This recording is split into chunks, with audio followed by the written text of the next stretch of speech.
over here. Unless we're assigned on this, that we can move one over and Trish can get up here. Is Tony gonna do something for us anytime soon?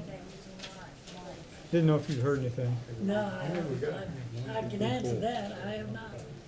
Okay. All right. Exactly. Well, I guess we'll be about ready to go then, since it's 5 o'clock. The hour is nigh. One can move on one. Oh, no, Yeah. no, fine. We do have space here We got an extra tonight. seat. So, Yeah, we can move on down, and you can get right here. yeah, I'm happy Yeah. to get Whichever. You can sit there and keep your head straight. that. Might be all right. hand I was gonna say, the gavel right over to the guy next to me. what, you got 2 more or 4? On second. Too late. Too late. So if something happens to me, I hand the gavel right on over here. He said he won't slide in that far. Yeah, I think he's got experience. Oh, he can do it, ain't no Oh, I question. believe it. Yeah, I believe it. Yeah. All right. We got all the dominoes shuffled now. Yeah, let's get on with stuff. Well, maybe I can just spread it and take where I was and where I am. Well, why, if you want to give me the true sci experience here, you can just spread right on this way, about 2 or 3 feet too. That's an extra one. Okay. You was good for that. All right. Yeah, I won't be going to Brooks tonight. I can move all kinds of stuff. Yeah, looks like we're in good shape then. All right, want to call this November meeting of Louisa County Planning Commission work session to order. And we'll start tonight with discussion on proffers. Or, as I was going to start with that, I remember the one that asked for the proffer discussion is not here. He sure did ask for it. He did ask for it, and I told him that if he wasn't here, we could postpone it a month to make sure he was here for it. Is he not gonna be here at all? I don't know. Miss- He was in the office yesterday and picked up his package, but he did not say he wasn't gonna be here tonight. Well, why don't we do this? Let's start with the Phase 2 ordinance amendments. We'll talk about those, and then we'll just move down the list, and if Mr. Quarles gets in time, we can talk about proffer discussion. Otherwise, we can move it to December. And in the meantime, we have something we can read too, so. Good shape.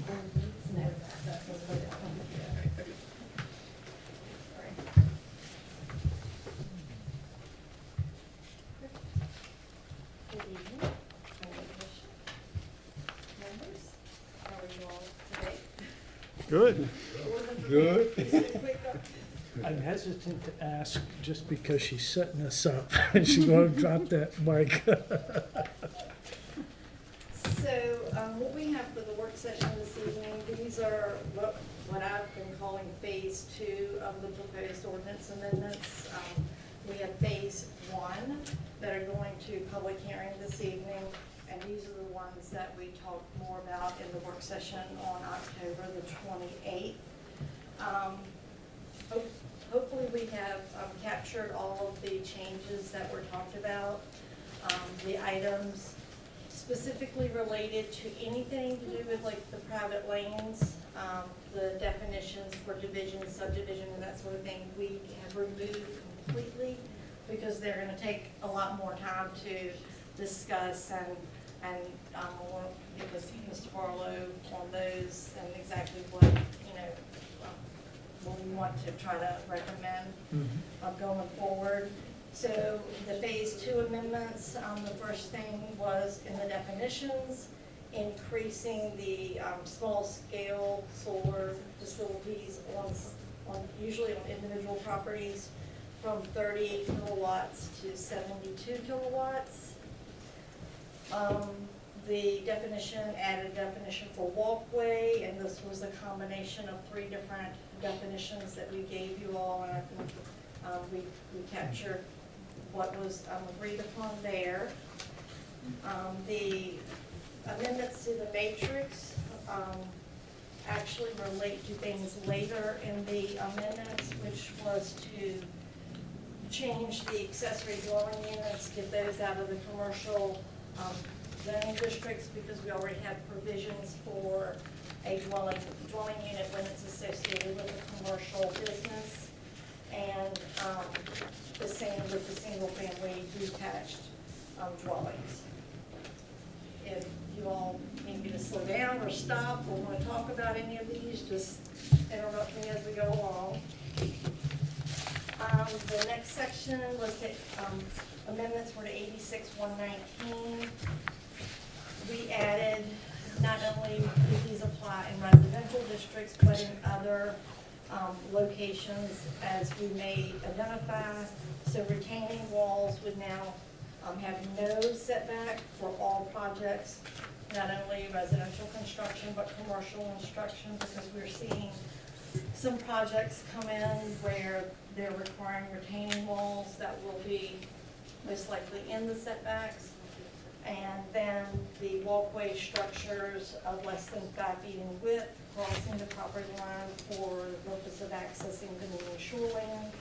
There would be no setback for those, and we talked about that during the work session, where people were building a walkway, stopping it for the 5-foot setback, crossing the dominion line, and then picking up the walkway.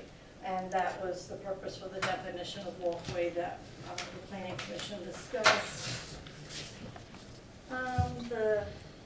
Next we go into the individual districts, and this goes to the accessory dwelling units and removing those from the commercial districts. Also in the regular, I say regular because we have commercial and then commercial growth area overlay districts, we added or changed the setbacks back to what they were prior to the February 2021 amendments, because what we have found is that previously recorded commercial lots, the increased setbacks were restricting the buildable loads on the lots, and they were platted and recorded prior to the February 2021 amendments. So we just want to keep those lots as buildable as possible without having to require any type of variance or waiver from the setbacks.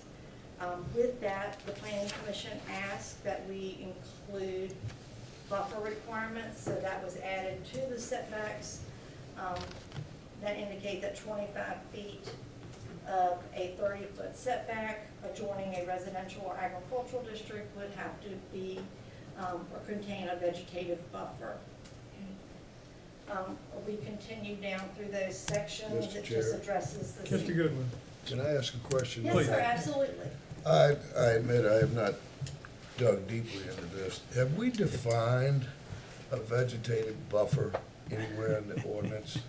I don't think so. So look, I probably not, I mean, grass is a vegetative buffer. yes, it is. But, I don't think we have a definition, and I don't have an ordinance. Mr. Barlow's I got don't his believe book, we have. I got it booked, but being able to find it might be I'm just looking in definitions, right? Right. I don't think it's in there.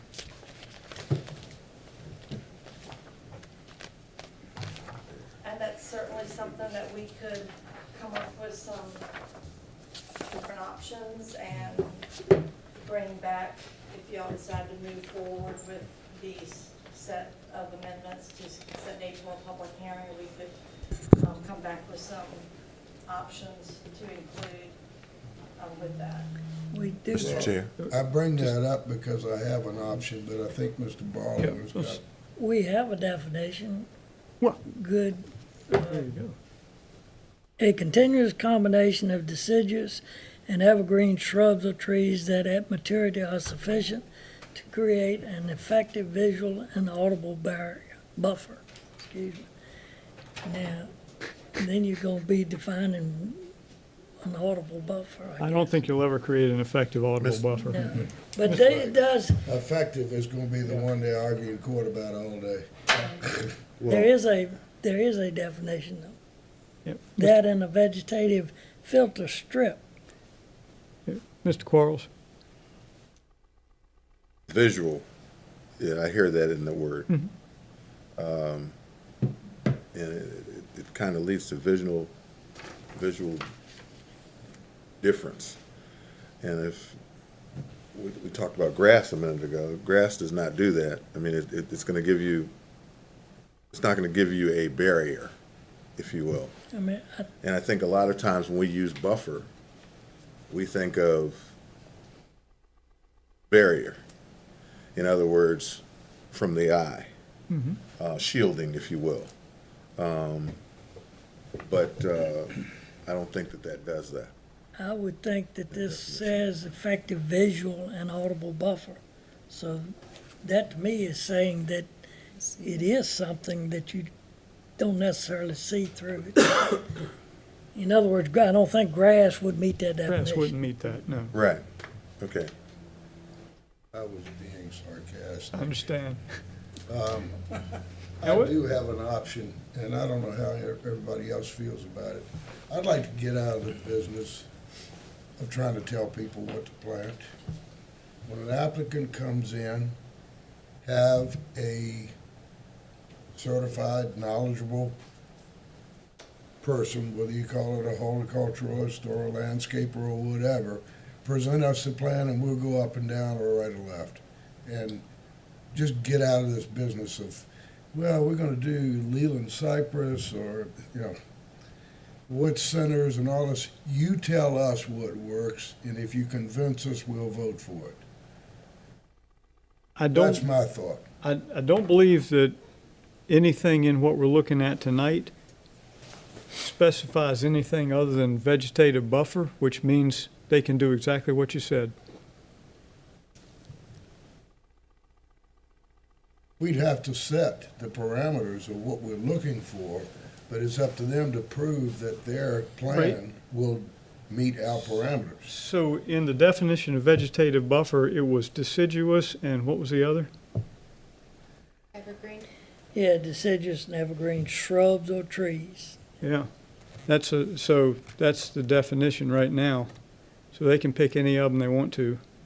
We had, Mr. Stone came, we had a whole matrix of trees, Yeah, and we got away from that because it was exactly what you were saying, George. Right. It was too restrictive, and it just went way overboard. So we tried to simplify it, and they do have the option of coming in with what they think, like what you're talking about, I think.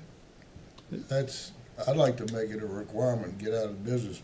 What we're basically asking for now are non-native evergreens. Leland cypress is not a native tree, and it's not invasive, Right. but it's not native either.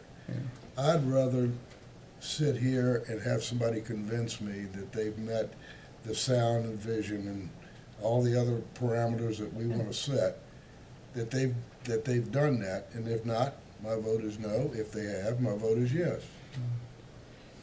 that definition doesn't restrict you to anything, nor does the amendments we're looking at here, which are just distances.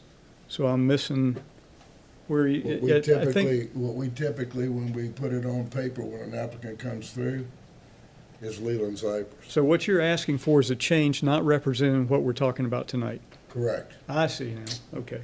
correct. It's getting at the definition of Is- a buffer and who is responsible defining what is an effective buffer. I want to put that on the applicant and not us. Yeah, Ms. Buckler, do we have, currently have requirements that are specific, or do we rely on this definition? Not outside of the growth area overlay districts, and Mr. Eglin could answer that question better, but he's not here tonight because he does the majority of the site plan review, although Kayla and Renee are both starting to review some of the site plans. But outside of the growth area overlay districts, we would rely on that definition. And we have been in the past, pretty, try to make sure that they are native plantings and not invasive species.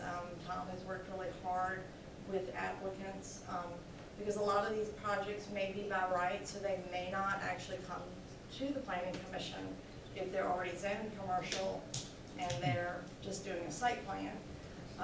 So, you know, we do work with the applicants and to make sure that what they're giving us are native and not invasive. And like I said, Mr. Eglin has worked really hard over the years to make sure that what we get meets the intent of the ordinance. Can you all look at this request as part of, between now and the December meeting, and see if it's something we can roll into this just to resolve it finally? Mr. Quarles, you had a comment as well. I like George's suggestion to take us out of it because, Yeah. you know, and put a professional in it, and then when they present it to us, we can say, okay, well, this is what it's supposed to do. Because in recent amendments or proffer amendments, they changed the parameters, and then we get hung up there. And when we get hung up there, we get hung up because, oh, well, it wasn't the right soil or something like that. Mm-hmm. That's not, so I'm 100% behind that. That's a good idea, George. Thank you. Okay, I made a note. very good, thank you. You may proceed. Thank you, Mr. Chair. Sure. So as we continue down through the permitted uses and permitted uses with the conditional use permit, those are addressing the items that I mentioned for the matrix, the accessory dwelling units. For the rest of those, we go down to the Lake Anna Shoreline Use and Design Standards. Just to clarify, an unwritten policy that has been in place for review of overwater structures, that the roof overhangs are not included in the travelway between slips. We then go to the telecommunications regulations, where we change where the break point is, or the setback, that it's 100% of the distance from the top of the structure to the highest break point level to comply with newer standards of construction and technology. And that would be it for the phase 2 amendments, as we're calling them at this point. Any further questions on the Phase 2 amendments? Mr. Chair. Mr. Goodwin?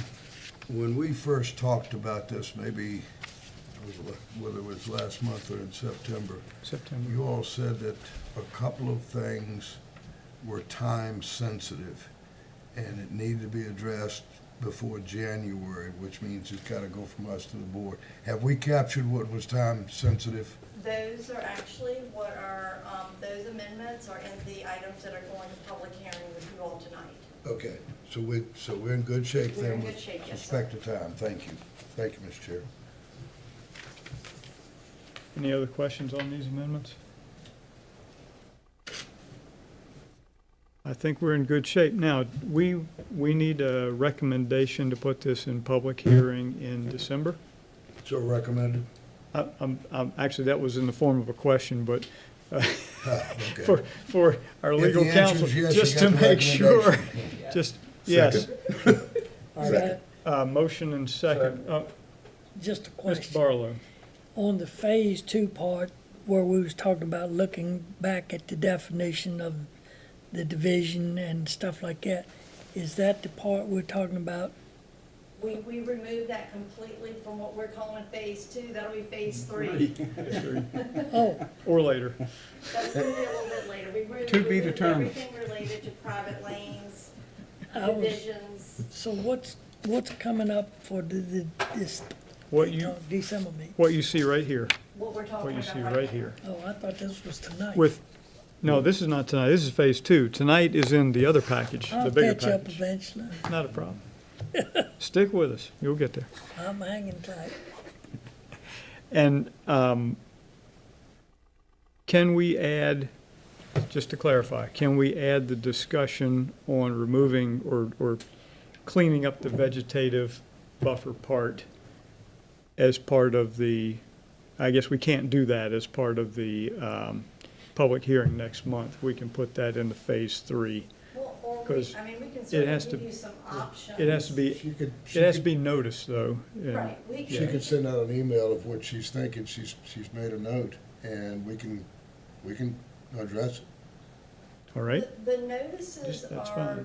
are specific enough to include what is being advertised for public hearing, but not so specific enough that we couldn't give you a couple of options. Very Am good. I correct? And they choose from those options. Very And we could let you know ahead of time what we're thinking of as the options, so that you have time to consider that before, we would even have it as a work session item prior to the public hearing. Good, and that would be the way to do it, I think. We'll just discuss it at least. Good. All right, so do the motioner and seconder agree with amending the motion to add the vegetative buffer discussion? Yes. So intended. Very good. Any other discussion? All in, let's see. I guess we can just do a voice vote on this one. Do we need to do a roll call since Ms. Johnson's not here? Voice vote. Oh, here she comes. That's all right. A roll call vote? Sure. Okay. Mr. Brooks? Yes. Mr. Disasway? Yes. Mr. Quarles? Yes. Mr. Goodwin? Yes. Mr. Kersey? Yes. All right. Thank you. Okay, very good, Ms. Buckler, thank you for that. And we'll cycle back to the beginning of the new business and pick up the proffer discussion now. Taken care of. Let me just hand out some of the code sections so you can have it. Oh, thank you. Yeah, not too bad. Not too bad, thank you. Thank you. Thank you.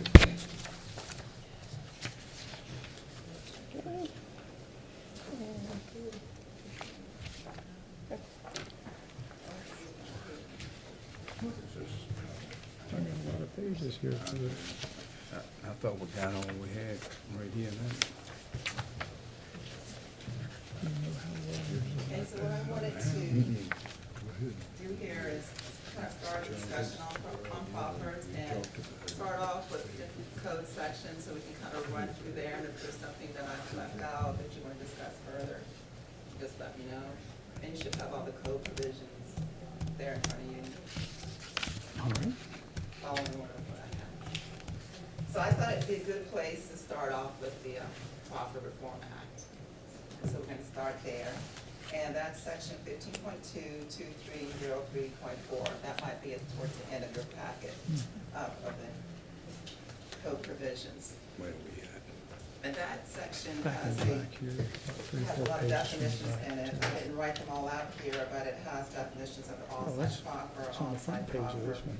and proper condition amendment. So it's a pretty good section with a lot of definitions that you all could look at to get further information on that. But there are two things that I wanted to first point out, and the reason why they had that Reform Act, as you probably already know. But there's two things that a locality cannot do.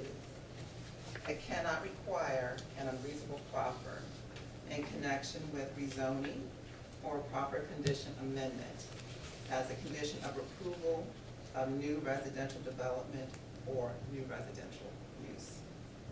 The second thing is that a locality cannot deny any rezoning application or proper condition amendment for a new residential development or a new residential use where the denial is based in whole or in part on an applicant's failure to submit an unreasonable proffer or proper condition amendment. Moving on to subsection C, it states that any proffer or proper condition voluntarily offered pursuant to specified sections would be considered unreasonable unless, if it's an off-site proffer, it addresses an impact to an off-site public facility such that the new residential development or new residential use created a need or an identifiable portion of a need. for one or more public facility improvements in excess of existing public facility capacity at the time of the rezoning or proper condition amendment. And number two, each such new residential development or new residential use applied for receives a direct material benefit from a proffer made with respect to any such public facility improvements. And a locality can base its assessment of public facility capacity on the projected impact specifically attributable to the new residential development or new residential use. So the applicant or the owner at the time of the filing of a proffer. May I ask a question as we go through it, or do you want to No, go? yeah, Yeah, sure. please. When you say that we cannot consider public facility improvements in excess of existing public facility, at the time of rezoning, what if we have already approved, say, 5 to 10 applications that have not been improved at the time, but it's out there as a latent demand that at this point it's by right because it's been approved by us and the board? Can we consider that latent capacity? So that was approved years ago, is what you're saying? Or what are you saying? No, I'm asking, when it says existing, at the time of the request, we may not be at capacity at the high school at the time of request, but we have approved in past years 5 or 10 applications that will take us to or above capacity. Can we consider that latent capacity? Yes, that'll take you to that capacity. You're saying excess of that capacity? Yeah, but it's not in excess yet, but it's been approved, not built. And, you know, there's a huge subdivision that's been Right. approved, it's not been built, so it hasn't affected capacity. But it's likely that it will affect. It's approved Right. that it's in effect, it's by right now because it's been approved. Can we consider that? I would say yes, you can consider that, because that kind of facility is likely to be in excess Okay. of the capacity of a public I would, facility. I'd like to ask you to make sure I that, can double check. that was a big argument That's a down at argument, the General okay. Assembly, and the home builders were against That. considering latent capacity already approved. And Okay, I that, I can mean, double check that. that's terrible. I don't know why the General Assembly did it that way, but we argued hard. Okay. I'll make a note of that. Thank you, ma'am. I appreciate it. Thank you, Mr. Chair.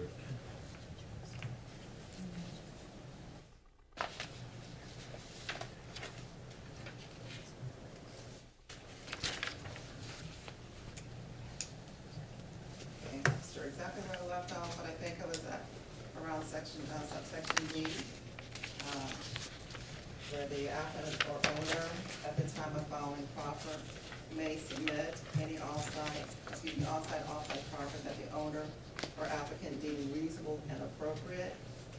And failure to submit proffers is not a basis for denial of any rezoning proffer condition amendment.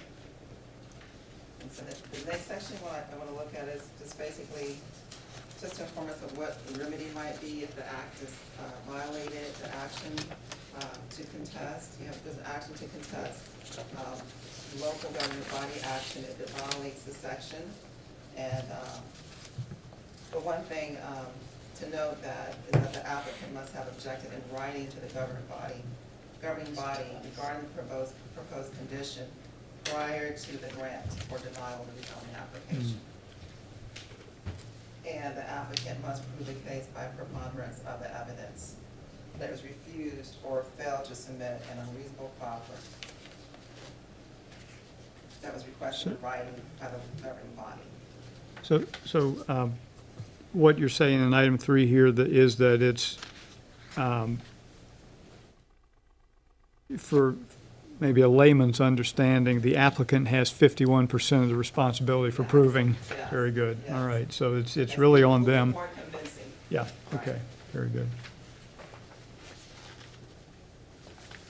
So the concept of proffers is embedded in the sections, and you have those sections with you, but it starts with 15.2, 2296, and through 15.2303.4. And here I'm gonna talk about just requirement that the proffer be written, and that's in code section 15.22297. Subsection A states that the zoning ordinance may include and provide for voluntary proffering in writing by the owner of reasonable conditions prior to a public hearing before the governing body as part of a rezoning or amendment to a map, zoning map. And there are certain conditions that must be met, and I'm gonna go through some of those. They're not all listed here, because there are a few more, but they are listed under 14.2-2297, which you have a copy of. But some of the conditions are the zoning itself must give rise to the need for the condition. The conditions shall have a reasonable relation to the rezoning. The conditions shall not include a cash contribution to the locality. The conditions should not include mandatory dedication of real or personal property for open space, parks, schools, fire departments, or other public facilities not otherwise provided in section 15.22241. The conditions shall not include a requirement that the applicant create a property owners association under the Property Owners Association Act. And I know that's been an issue, some other matters. I have a question. Mr. Chair. Mr. Barlow, and he'll be right back with you. Is that saying that, with all of the road issues that we're having now, that the road has to be built by the developer and then maintained by the developer or the homeowners association until such time as it's taken over by VDOT? So is what you just read saying that you can't require that? We can't require that they have a homeowners association. That is, they have to vote on that.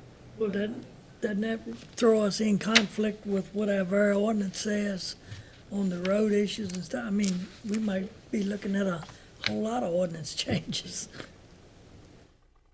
We have that conflict right now, because some of the subdivisions do not have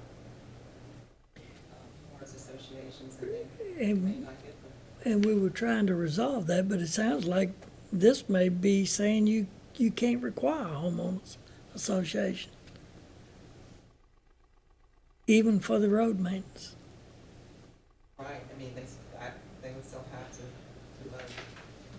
So that's an issue we can look into further, but it definitely is in conflict with wanting them to take over road maintenance. The only thing I'm saying is our ordinance, right now, what we're proposing, I think, to vote on tonight, if I'm correct, Yes. is that we're now requiring, just like the third-party review, that we were trying to say that these roads that are being built are gonna have to be maintained by a homeowners association until such time as they're taken in. But it also sounds like this that those two requirements are in conflict. Yes, but there are also other things that can be done in terms of road maintenance. That's in terms of like abandonment of the road. Ms. Smith, forgive me here, I'm not a lawyer, so just help me wade through this, but as I look at the regulation that you handed out, the top of the second page, it's condition 5, which is the one that we're looking at. And you've given us an abbreviated statement of it, but the full statement says, conditions shall not include a requirement the applicant create a property owners association under the Property Owners Association Act, which includes an express further condition that members of a property owners association pay an assessment for the maintenance of public facilities owned in fee by a public entity, including open space, park, school, fire department, and other public facilities not provided for in this part. Which sounds to me like that's different. That's different, I'm sorry. It's but different that's than a what private you're road right. that we're required, so that Sorry doesn't about that. conflict with that. I missed Okay, that part. thank you. Thank you. How'd you find that so fast? It's called AI. Mr. Goodwin, you had a question. I follow. did. Third bullet, conditions shall not include a cash contribution to the locality. Are we in conflict with that, with the new,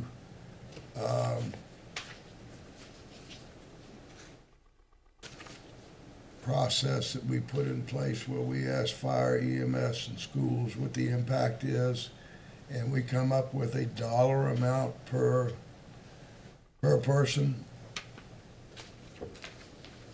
We can't require it, and I guess we could use it as a justification to turn it down if we can't afford it. Not by these. I know. I was wondering about that. Huh? I was wondering the same thing. Yeah, we just went through a long process of putting this thing together of how much each student costs to schools and how many kids can be expected per household and all that stuff. And if not cash, then what in the world are we gonna get for it to pay for it? Well, this, Let me just check on that one. Yeah, Mr. Barlow. over at the, next to the food line where we have the New Bridge Fire Station.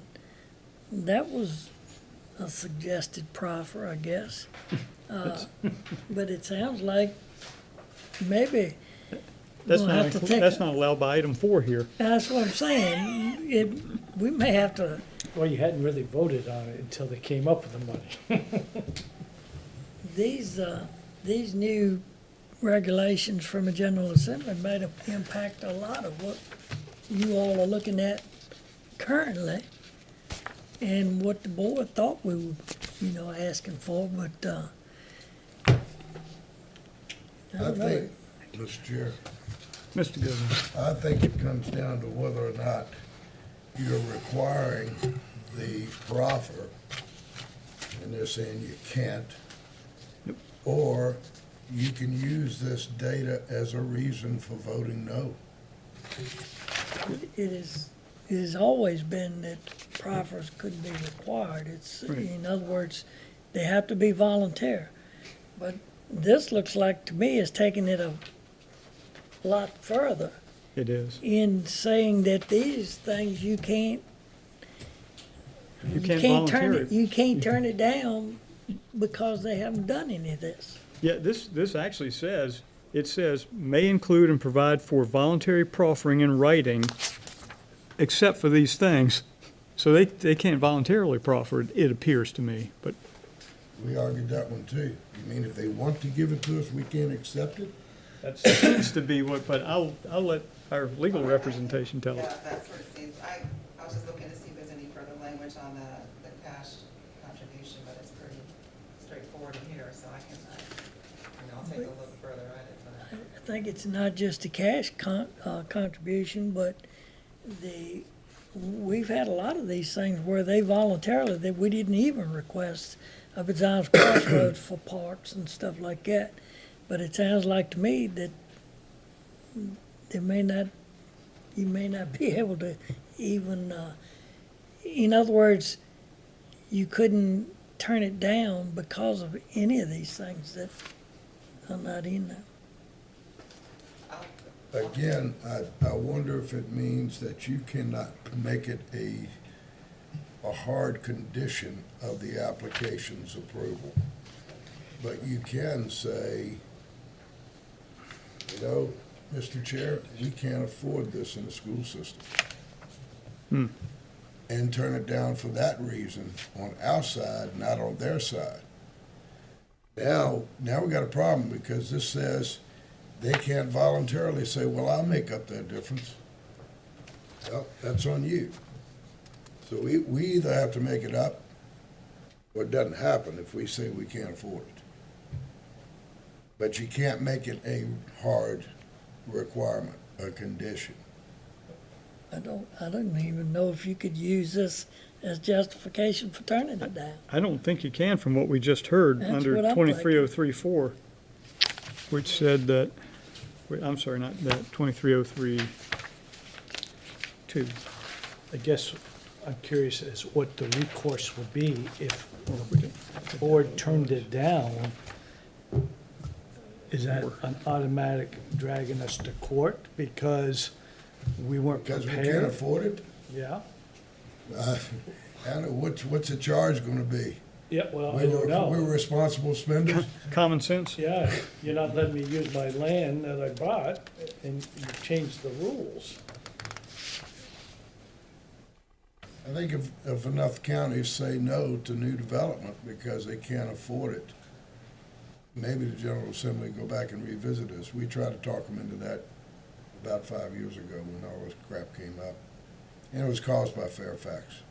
Well, I know in our little town, we're having trouble with that same struggle. That there's, all of a sudden, people wanting to build and stuff, and, you know, when you're a small community, you only have X amount of dollars, and if we gotta extend our sewer and water, especially at the price tag that that stuff is, there's not enough money in the till.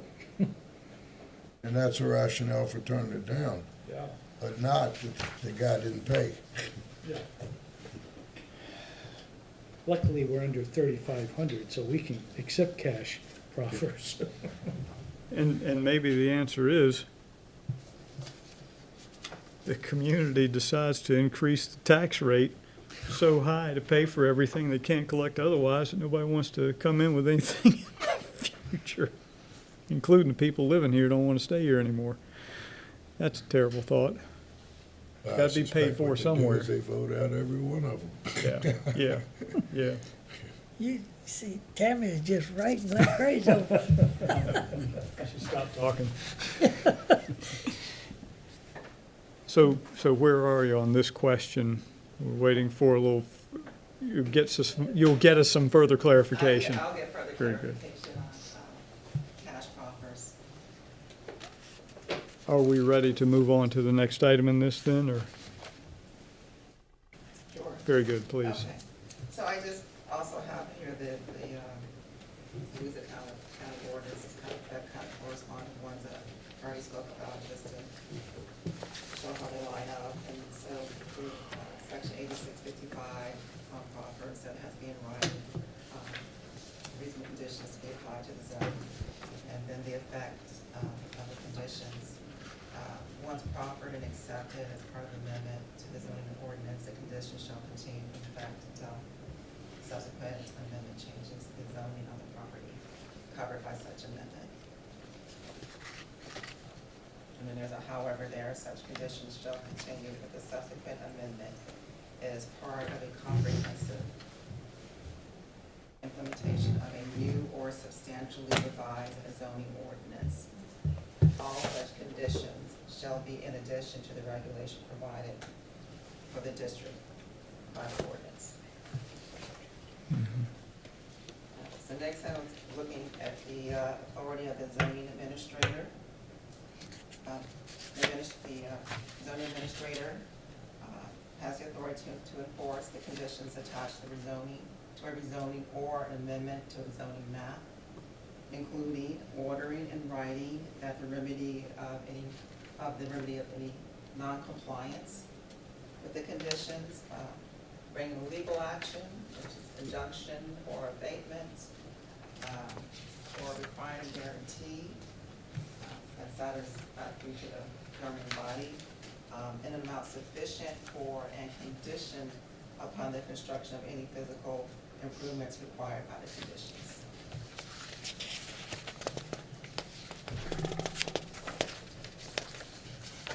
And so if someone comes in and they fail to meet all the conditions,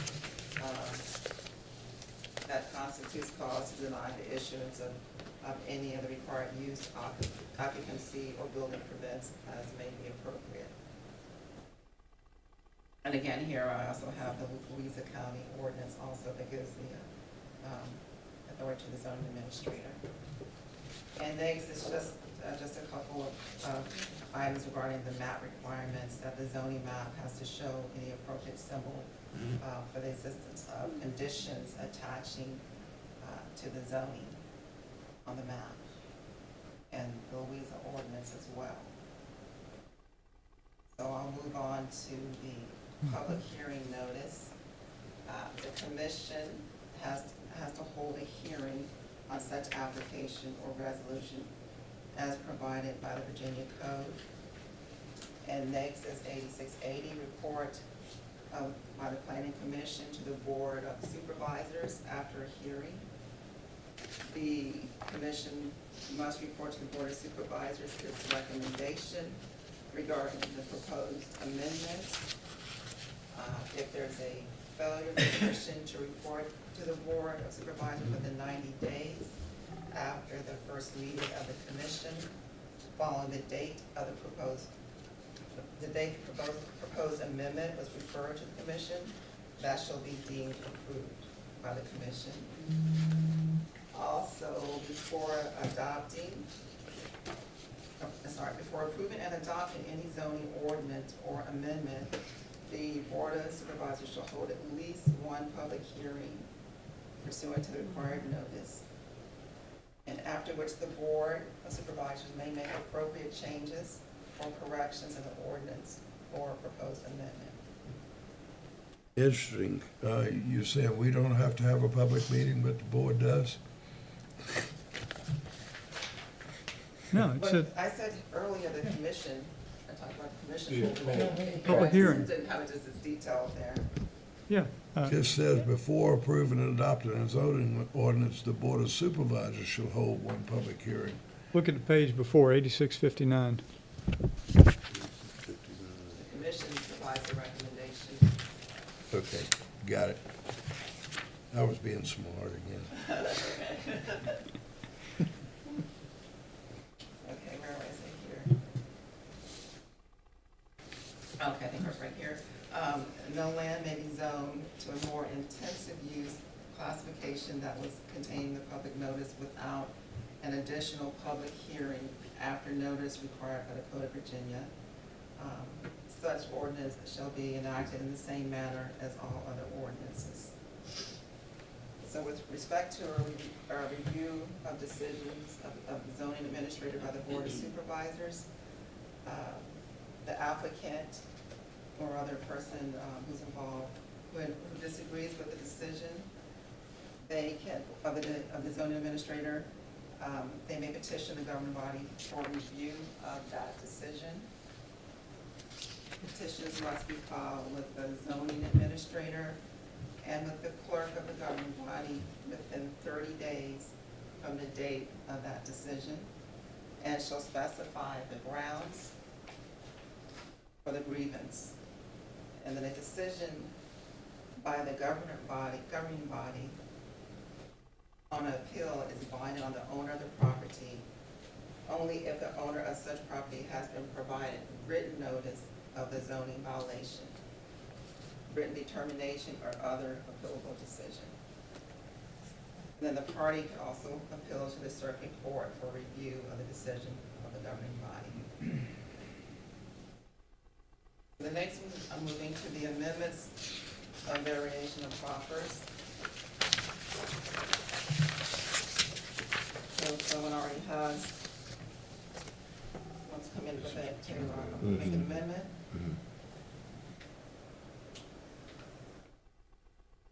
This falls under section 15.22302. So under that section, subject to any applicable public notice or hearing requirement, the landowner, subject to conditions proffered, may apply to the governing body as defined under, and the governing body there, that's, is defined as the Board of Supervisors for that section. That's for any variation or amendment of the proffered conditions. May I cut in here? Mr. Goodwin. This is for you, Mr. Chair. Have we been wrongly considering changes to proffers? It should have go straight, it should go to the board. I mean, we review it for information only, but we've been voting on that stuff when they come in and say, I want to change this condition from one thing to another, like magnolia trees. I'm looking at what that paragraph says. It goes to the governing body to change the proffer or the condition. So, and that's a good question. So in this case, does that indicate going into a process, or does that indicate it goes straight to the board? I mean, the board can ask us to do anything they want Yes, the to, board can, but- you can give a recommendation to the board, and the board can ask you to review it, but when this process goes directly into the Board of Supervisors. so what's happening is the board is then asking for extra review, asking for us to look at it before, so. I'm not sure they went through that procedure. It's just coming straight to us. Is Linda, when we get a request to change a condition on like a CUP, it's not going to the board and the board referring it back to us, is it? It's going straight to us. I believe a conditional use permit would be different from a proffered condition. Yes, this is a proffered condition strictly. But the last one we dealt with was a change to a proffered condition of a CUP. That was a The proffered last condition. two. Right. Well, it might be. I was just thinking about the last one. I can't remember that far back. No, I mean, I know we do it for waivers and exemptions and things like this, but this talks like a change to a condition. And whether it involves cash or land or whatever, condition / proffer, it's the same thing. We're telling them, you've got to proffer up evergreens of so much thickness for a buffer. And they come back and say, well, I can't do the Leyland cypress, I want to plant magnolia because it's a wet area. And according to this, that doesn't come to us, that goes to the board, we just get it for information only. And the board should refer it to us in order for us to take it up. It's almost like this We needs had- a flow chart.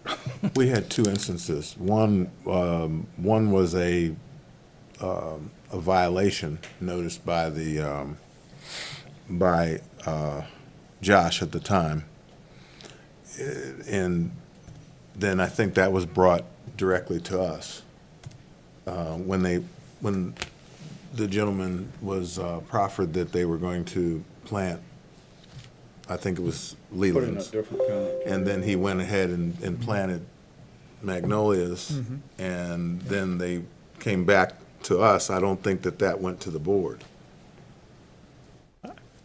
And that, Don't have a clue, yeah. and the other was a rezoning, right? They were both rezonings. They were proper amendments to existing rezoning cases. The original was rezoning. Okay. No, hey. We need between the two of y'all, talk about this and see when we ought to be seeing things. We're seeing a lot of stuff on changes to, you call them proffers, I call them conditions or whatever.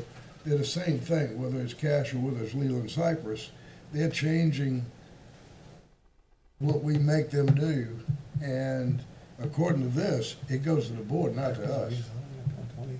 So I would suggest that you all talk about this, and maybe when you come back and get, look at some of the things we talked about tonight, kind of help us out here. So we have been having more discussions about proper amendments and the correct process for those, whether it's been a change in the state code over the years.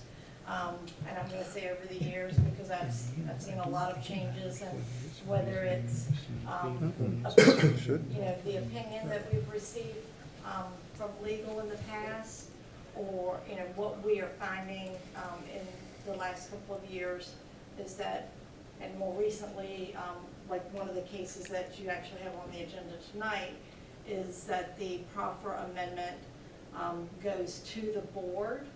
We're going to let you all know about it, but it goes to the board. So like I said, whether it's a change that's happened in the state code, or I don't know the answer to that. Maybe it has, maybe it hasn't about the process.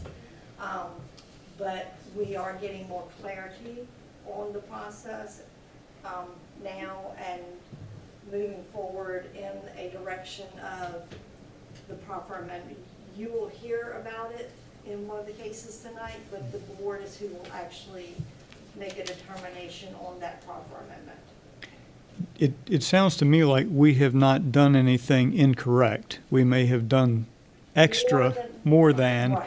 Right. Whether the board actually followed the process, they wound up taking the thing as required and voting on it as required. So I guess at this point, the request would be, let's just align our processes and we'll get it going right from here on. Exactly. Yeah, good.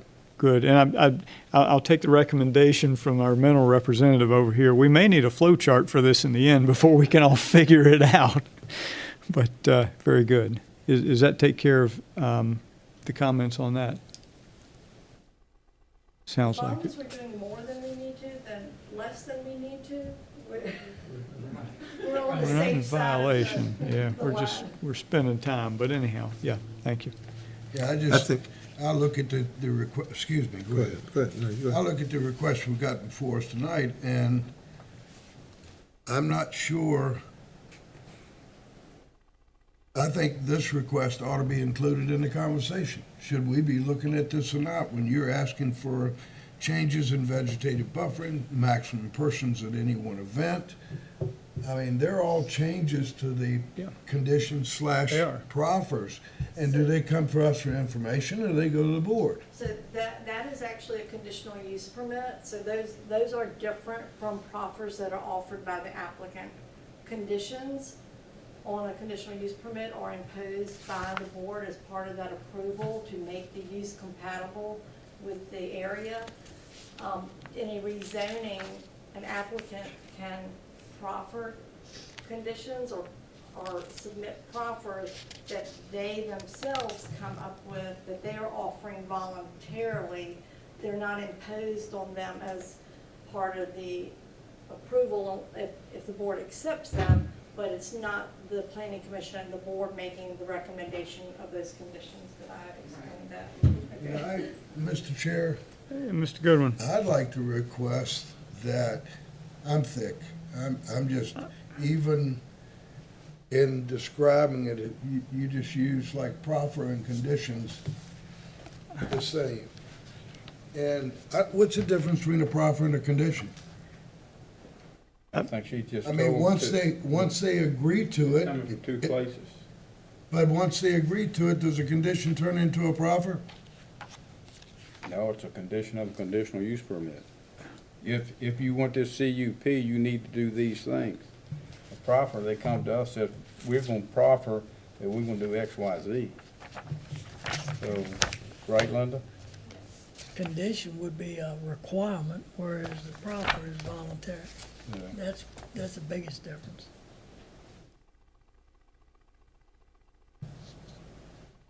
But it muddies it up when they talk about a proffered condition.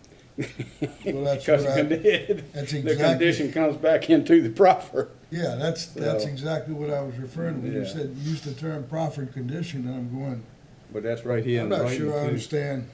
Yeah. Yep. It's a term they keep using in Wrong this, page and the wrong piece. what was handed out tonight. Once- They keep doing that, and I think once they've proffered it and it's accepted, it is a condition Correct. So- of the development. They have to do it once they've proffered it and accepted it. So at that point, it's a condition of the rezoning or whatever they're doing. So when we amend these proffer agreements, and we've done a couple of them lately, we're actually changing the conditions. And by them being ever so slight or not so major, when we change them, we change the conditions of the process, and I don't know, I guess I have a little problem with that, because you're making a promise to the county saying, okay, I'm gonna do this, and then however so slight you change it, you're changing it. You're changing the whole parameter. And So you're that's, saying someone comes in with they come in with an a idea, offer. and they say, okay, I'm gonna make this commitment to you. And then, okay, well, 5 years, 2 years down the road, when this body changes, well, maybe I'm not gonna do that. And in the one case, we did that, the party did that in advance Of approval. of approval. He didn't, oh, I've done this, and guess what? Whoops. And I remember my question to him was, you do remember what you proffered, and, well, we changed it. I don't know, you don't make an agreement and then just go back and change it and everything's okay, even though it's ever so slight or whatever. It is what it's supposed to be. It is, And if it there's, does open us up into a bait and and especially switch, too. when it comes to a financial change. That's not my fault, You agreed to something and, okay, because it was more convenient for you to do something different, oh, well, I changed it. No, that's not how it's supposed to go. And it opens us up to a bait and switch. Yeah. Because once you start approving and they start driving nails, momentum shifts towards them. Oh, we just want to make this little change. Well, and you did it for one, Yeah, why not do it for everybody else? so I just think we have to be, problems along with Commissioner Quarles on this one, where people have come back and, especially the one who did it without approval and then came back and asked for a change to the condition. Wrong. Well, I mean, I understand what you're saying. The applicant didn't go through the proper process. It's supposed Yeah. to seek approval. You wouldn't have to accept it. It would be the body's prerogative whether or not they wanted to amend the condition or not. It's just, it does give them an opportunity if it's something that just is not working. The planning commission can review it, recommend to the board, and they can then still decide whether or not to amend the condition or change it to what they're proffering. it's my opinion, I think that the body looked at it and said, oh, well, this is ever so slight, but it's not how small it was, it's that you changed it. And if you change it for one, you can certainly change it for the others. And that argument can be made. You still have to go through the process, though, and bring it back through the planning commission, the board, to get that done. It just gives you some flexibility, I think.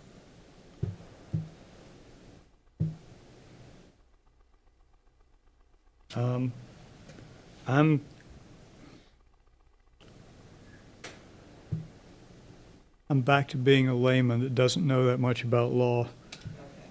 Okay. In your page here, under 15.2.2302, subsection A, second paragraph, which is what we're talking about.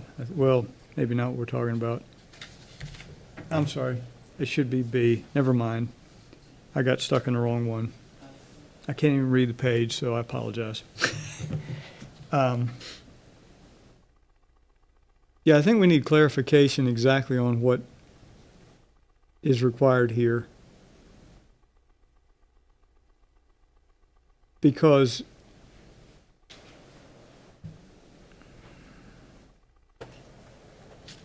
if I'm hearing the whole discussion right,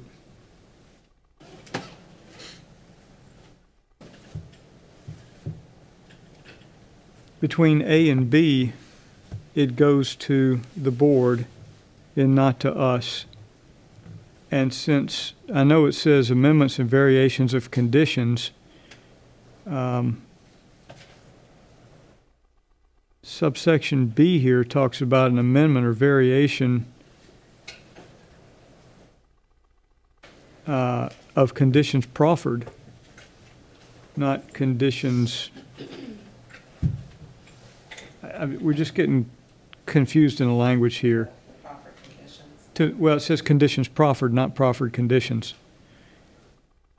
That's your handout, 15.2.2302, subsection B.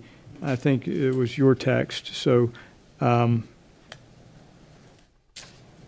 that sounds like that fits with what we were looking at because it was a condition proffered. It says until after a public hearing before the governing body. The governing body, according to 15.2.2204, the governing body is who the as I read it, is who the applicant is petitioning. It's who they're sending their letter to with their request. So I guess I'm still, whether it was a condition required, given to them, or a condition proffered, it doesn't appear to me that the language is clear enough to figure that out here. So I'm lost in it too. I think we need to understand. Again, I don't think we've done anything wrong, but maybe we're not following the process. Mr. Chair, I would suggest to you, if we're not following the legal process that's laid out in the code, that we have done something wrong and we're liable. That if somebody gets turned down at some point, whether it's we recommend it down and then the board votes it down, they're gonna say, we never should have had a voice in it at all. It should have gone straight to the board. This was a biased operation. I'll see you in court. I want to know when we're supposed to be reviewing these things and when we're not. I agree with you 100%. I do. It was not meant to indicate that we just avoid looking at this. We need to get it done correctly. We actually are, if we're not in compliance with what the state law lays out. It doesn't go to us, it goes straight to the board, if I read this correctly. Let me rephrase. Okay. We've not done less than required by the law. How about that? Okay, That's what I was trying to get to. Okay, so I wasn't trying to. No, jump. I that's wasn't trying to fine. jump That's you fine. either. We've not done less than required by the law. So And I definitely will look into it yeah. further. Thank you for your work on this, I do appreciate it.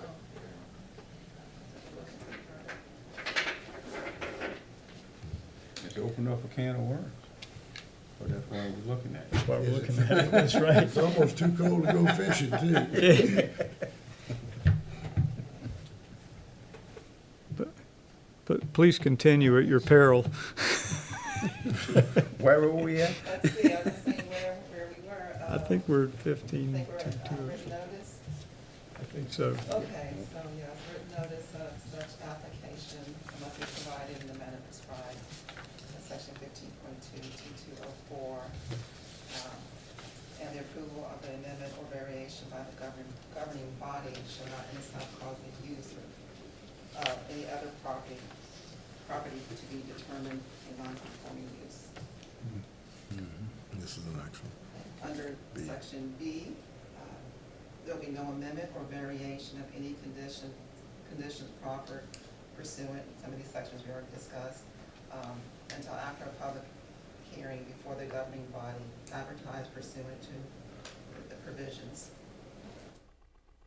However, where the amendment to such proper condition is requested pursuant to subsection A, and where the amendment does not affect conditions of use or density, a local governing body may waive the requirement for a public hearing.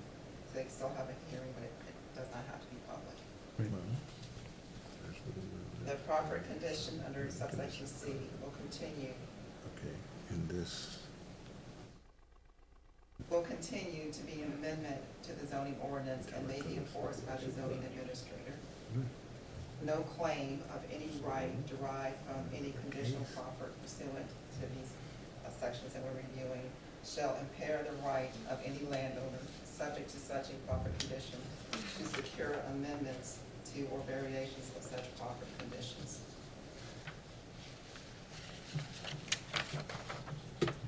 The next section is 15.22303, and that's conditional zoning in certain localities. Under that section, a zoning ordinance may include reasonable regulations and provisions for conditional zoning. The governing body may also accept amended proffers once the public hearing has begun if the amended proffers do not materially affect the overall proposal. Once proffered and accepted as part of an amendment to the zoning ordinance, the conditions shall continue in effect until a subsequent amendment changes the zoning on the property covered by the conditions. However, such conditions shall continue if the subsequent amendment is part of a comprehensive implementation of a new or substantially revised zoning ordinance. Reasonable. Gonna ask you another question. That's the condition shall continue in effect until a subsequent amendment changes the zoning. Oh, here, okay. So without a zoning change, we cannot look at, well, wait a minute, I'm mixing up CUPs and rezone. This is all on rezoning. Yeah. Okay, all right.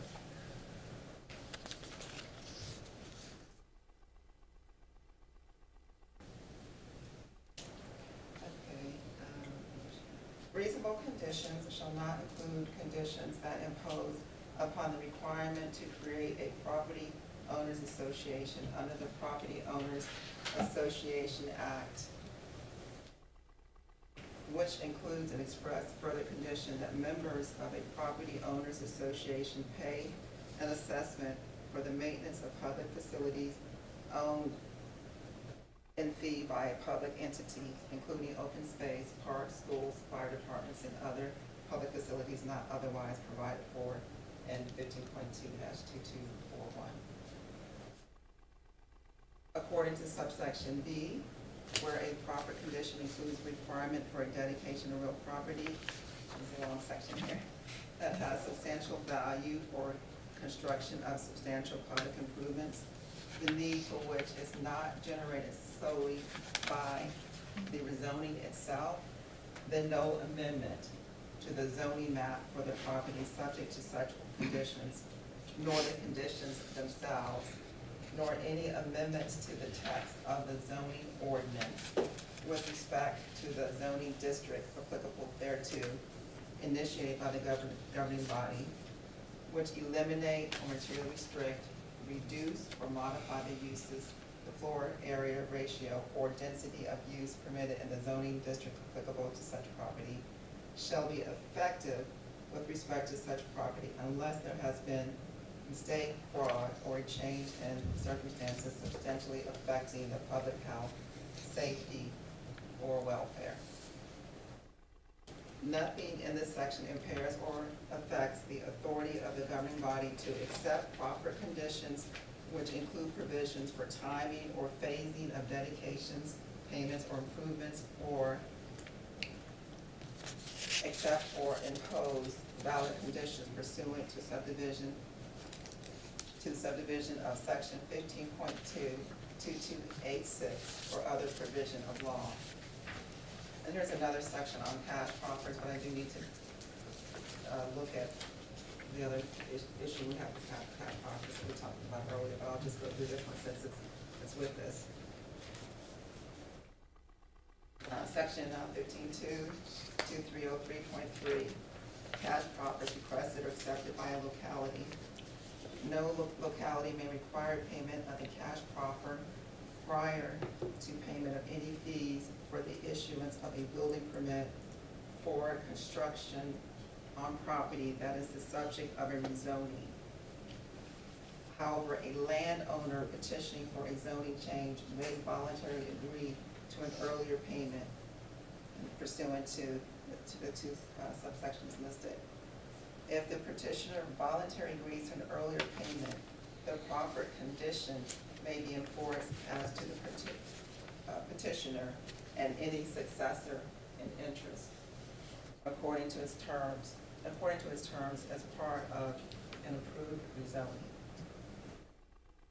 Subsection B, no locality shall either request or accept a cash proffer whose amount is scheduled to increase annually from the time of proffer until tender of payment by a percentage greater than the annual rate of inflation.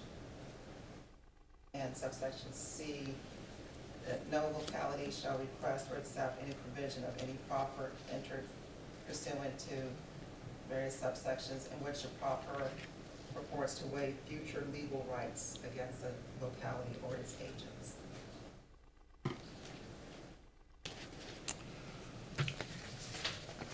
All right. So that's quite comprehensive. Yeah. So, we have two items, I think, we're going to look into. One is a cash proffer question, and the other is how do we deal with proffer amendments that come back to the board through us? Now, Mr. Quarles, since you requested this, I just wanted to make sure I that think all of we've your covered questions. some of the items. Is there anything else you'd like to discuss?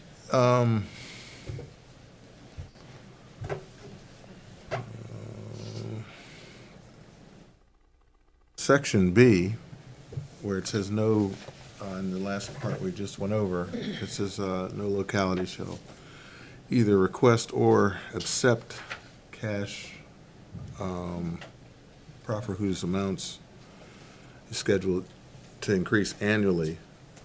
And then it says down here, it says by the, and the problem, I think, I can't remember exactly, but it says by the percentage greater than the annual rate of inflation.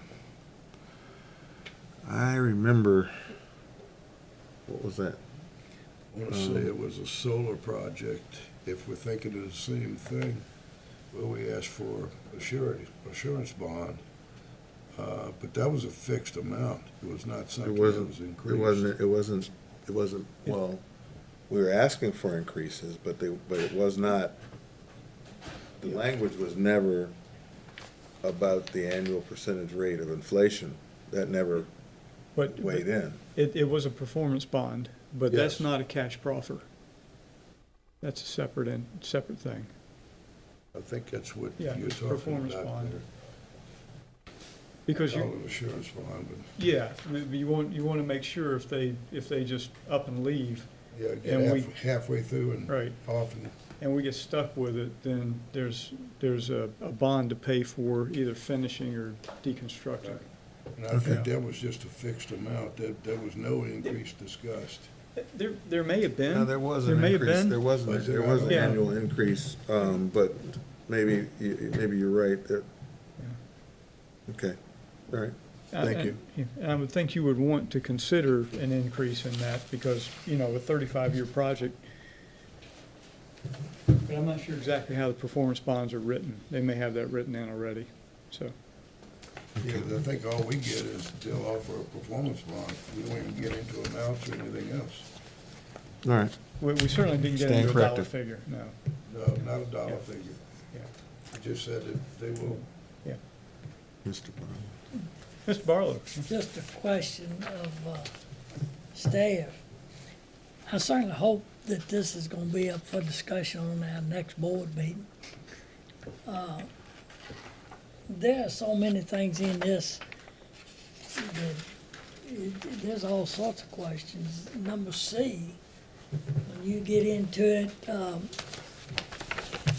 Number C? yeah, well, actually, letter C, correct. But anyway, if when we're doing these private roads and now I'm kind of wondering if we can even require homeowners association to maintain it or anything. It doesn't appear that we can. I think you can. Yeah, we can. I think you can. Well, I hope so. Well, even if they don't have a homeowners association, there is a road, I forget the, Road maintenance agreement. yeah. But It's, I'm wondering, you know, we're trying to put in place just like our requirements for private roads, no school bus service and all of that type of stuff. If, you know, does this make it so that you can't do any of that stuff? I really would like to know what the ramifications of all of this is. And I'm wondering if, I'm sure other attorneys in all of the counties are struggling with the interpretations of this thing and just what are the ramifications? Right now, I would say this is gonna be pretty impactful unless, you know, until there's some clarification on it, on any subdivision that we're looking at approving, especially with the road requirements, VDOT not wanting to take them over, not even wanting to review them. You know, what are we opening ourselves up to? And I don't see how we can look at subdivisions and take them in and review them until we figure out some of this stuff. So I think the General Assembly has handed us a boondoggle of requirements that in looking at this, I'm not real sure what the interpretations are gonna be. There's no way you can when you use words like reasonable. Well, exactly. What's reasonable to one person may not be to another, and it's lawyer's Christmas Day. And it sounds like that if the person is willing to proffer to you that we're gonna hold harmless the county, you know, for road maintenance or anything like that. And, I mean, we haven't had it so much lately, but at one point, you know, real often at our meetings, the people were requesting that the board come in and take over their roads. We had an awful lot of that. And I don't know, even if a developer wanted to come in and say, we're not gonna require it from the county, it sounds like this would even preclude that from happening. So, this thing here is a head scratcher that might need some clarification before we move forward on developments and stuff. I've got like two overarching questions. Number one, without doing the math, 80% of what we do is a CUP, not a rezoning. What's the difference in these words if you apply them to CUPs? Because I've gotten confused with that several times tonight. So no, that's a CUP. So what do these words look like if you apply them to a CUP and not a rezoning?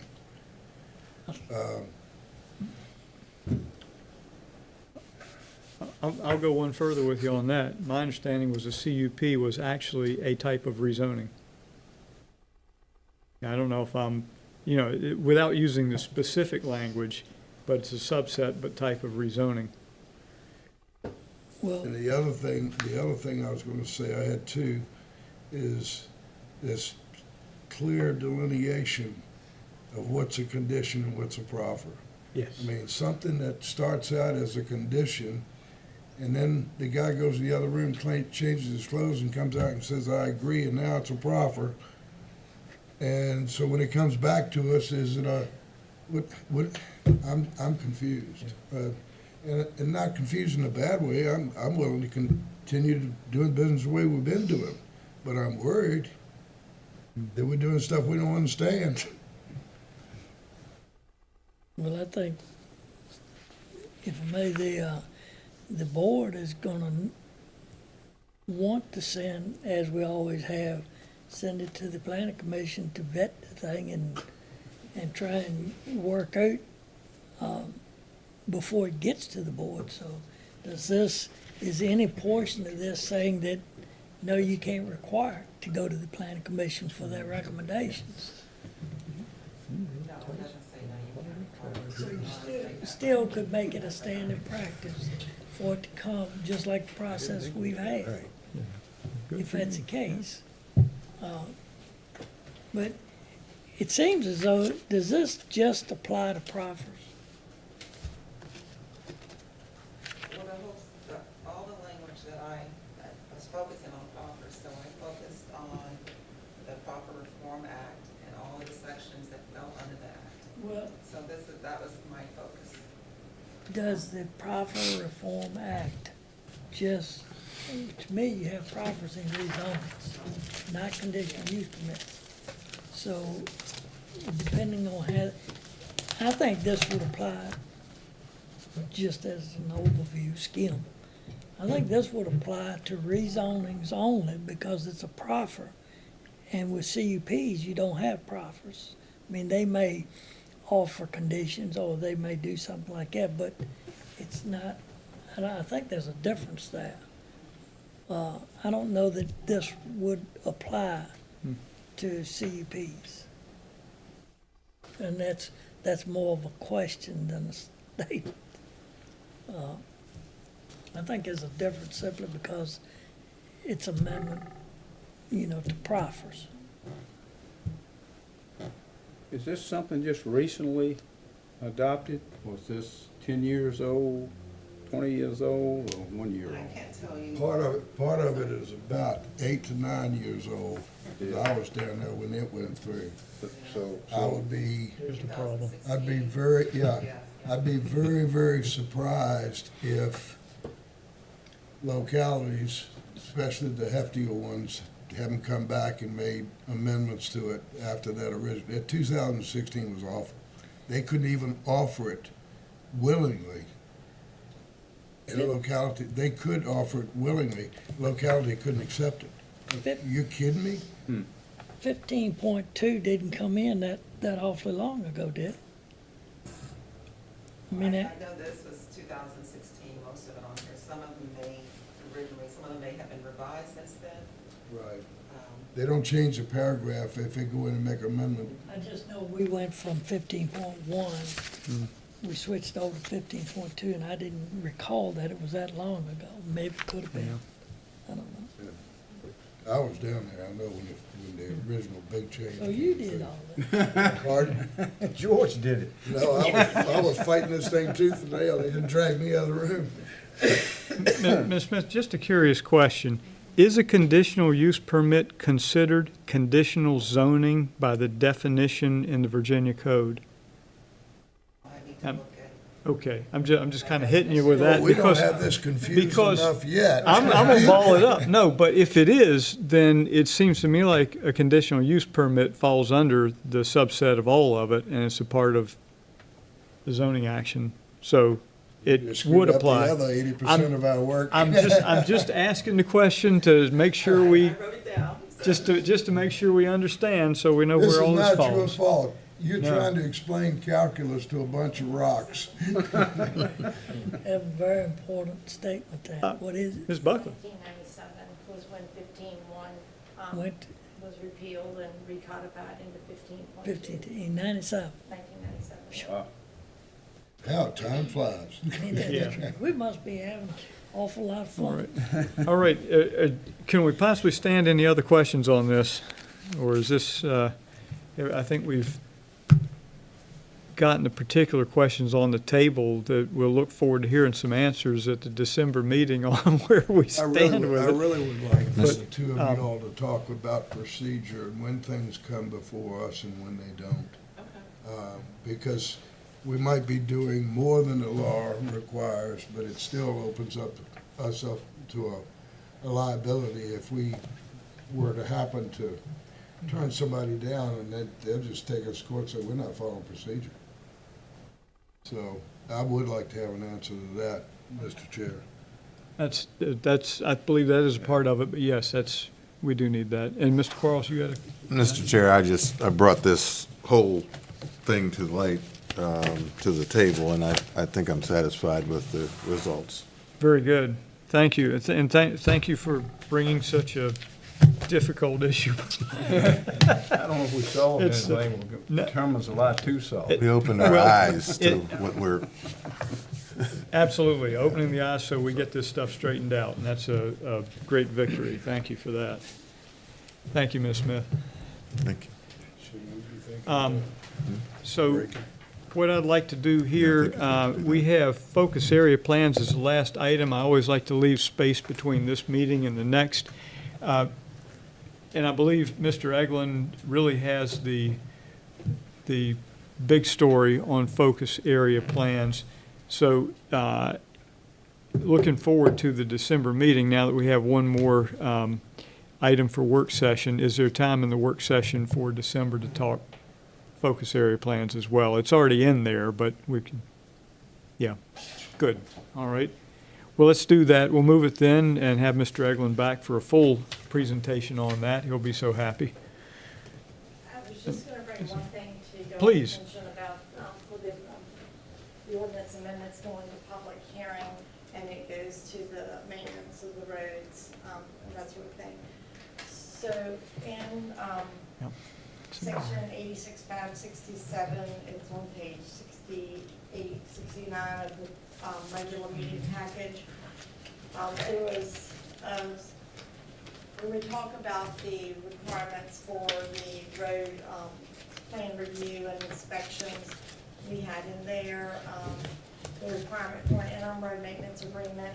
And that requirement, that is also an unwritten policy that we are trying to get codified, something that we've been doing since about 2014, where if a subdivision is proposed and the road is intended to go into the state system, we require an interim road maintenance agreement be submitted that they have to define and indicate who is responsible for construction of the roads and maintenance of those roads until they have been accepted by VDOT. So a lot of the older projects that we had that we're working on now do not have that. That's something we started doing, like I said, around 2014, and we want to try to codify that as part of the regulations.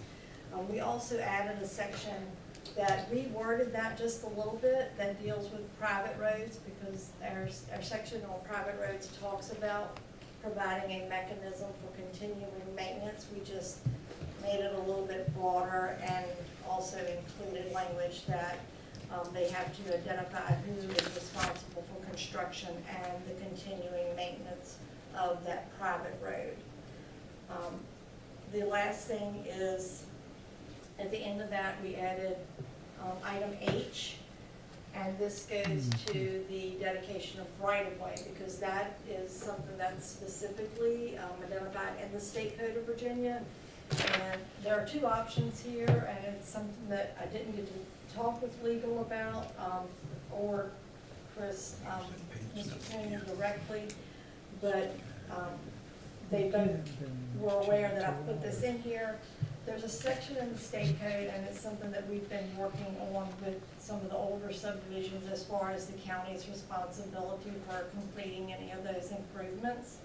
The state code specifically says that by dedication on a recorded subdivision plat, there's no action that's required by the locality, but a recorded subdivision plat can dedicate the right-of-way and does dedicate the right-of-way to the locality. So that is in the state code. I don't think that's something that we can change, the requirement of when that dedication takes place. But it also talks about the fact that nothing in that code section obligates the locality to install or maintain those facilities unless otherwise agreed to by the locality. So whether we, do that as a larger code section or referencing that state code section, that's the two options that we've put in here. It's not the full language of 15.2.2265, but it's the language specifically that talks about the dedication of the right-of-way by the subdivision plat, and the fact that the locality has no obligation to install those improvements unless they have previously agreed to that. So I just wanted to bring those two things to your attention because it was to address the questions that came up in the work session to be added in here, and it ended up being a little bit longer than what maybe was planned, but I just wanted to bring that to your attention before we went into the regular meetings. Mr. Chair, Question. very quick question. Mr. Goodwin. Just to be clear, it will be deeded to the county, the right of way or the land? The dedication is of the fee simple right of way. Right of way, okay. Just want to make sure that we're not picking up land. Well, it is actually A strip. the strip, Yeah. yes. Mr. Barlow.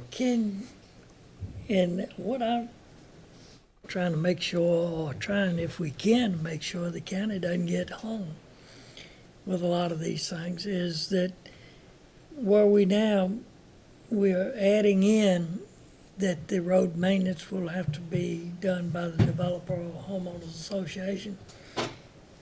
Can you actually put in there that ownership and maintenance has to remain in the homeowners association until such time as it is taken in or dedicated to the county for taking it into the state? Because in the past, they could make a dedication, and this is Goochland and Hanover in the same fix we are. We've been talking about this for years. And that is, their view on it was the same as Louisa's has been. They can make a dedication on the plat, but the county had to formally adopt, take in the dedication, adopt it for it to actually transfer. But that now it seems that's not the case. So is there anything that would preclude our ordinance from saying that ownership and maintenance stays, they've got it set aside? I think that's gonna be a legal question, and Well, that's Check on that. We need to find that out, because we've already got these roads all over the county. We thought this new verbiage that we're talking about putting in now would kind of help us, but it sounds like we may have ownership of those roads, and then you know exactly what's going to happen once that's done.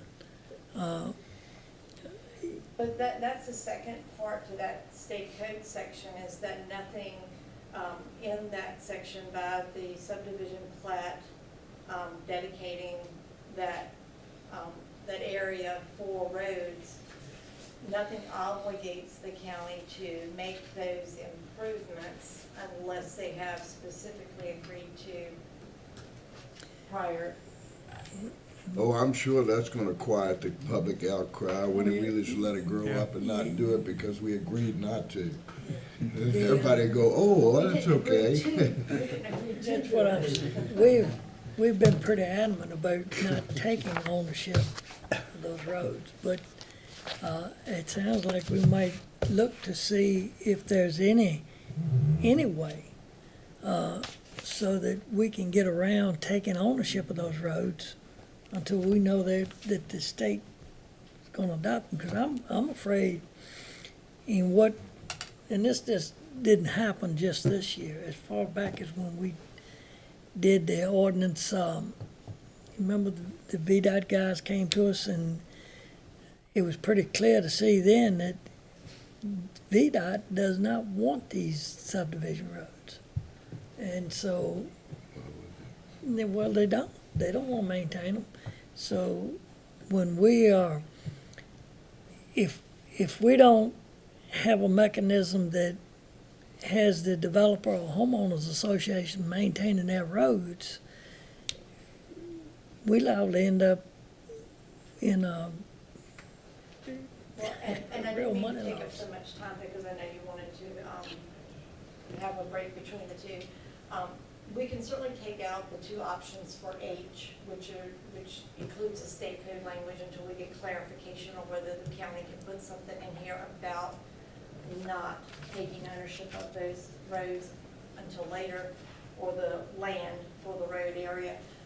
But we have, like I said, put in here to codify what we've been doing as a policy regarding the interim road maintenance agreements for roads that are gonna be, state maintained, that are intended to go into the state system, that they have to provide and have approved and record with their subdivision an interim road maintenance agreement that states who is responsible for the construction and the maintenance of that road until it's been accepted, and also to add more language as far as the construction and maintenance of private roads. I wonder if we could just put in simple language. It says approval is dependent on the presentation of a long-term maintenance plan by the applicant. And then let them decide how to get out of this legal knothole. That, or I don't know whether it would hold up in court or anything like that, but if you had that, until we do get it figured out, if we're going to do something tonight with it, put in there that ownership, ownership, maintenance and everything stays with them. And if we find out that that's not legal, then back up and take it out. Or either, like you say, just pull it out and not vote on that part tonight, because I don't think we want ownership of these roads. I got a big question mark by those two options. Exactly.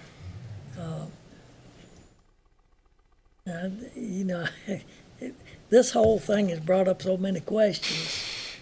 Yes. Maybe, Well, like I said, certainly we can take, at y'all's pleasure, remove the two options for item H from this and address that later. But as far as the maintenance agreement, I think that should be considered as part of the whole process of requiring or having the third-party reviewer for the road plans and inspections and that sort of thing. Right, just say, And like I said, you bring it to us, tell us how you're gonna do it. All right, thank you, Ms. little Buckler. pressure. Sorry, I didn't. Not a problem, not a problem. Anything else before we adjourn? Very well then, we are adjourned until 7.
you're the project engineer.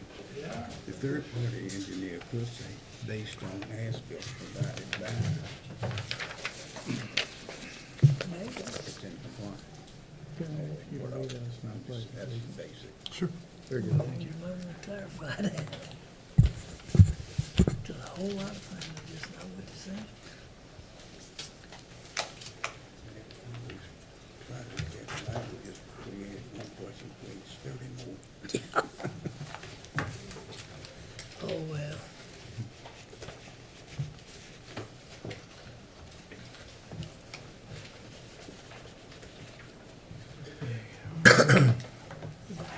If it was simple, you would make all that money.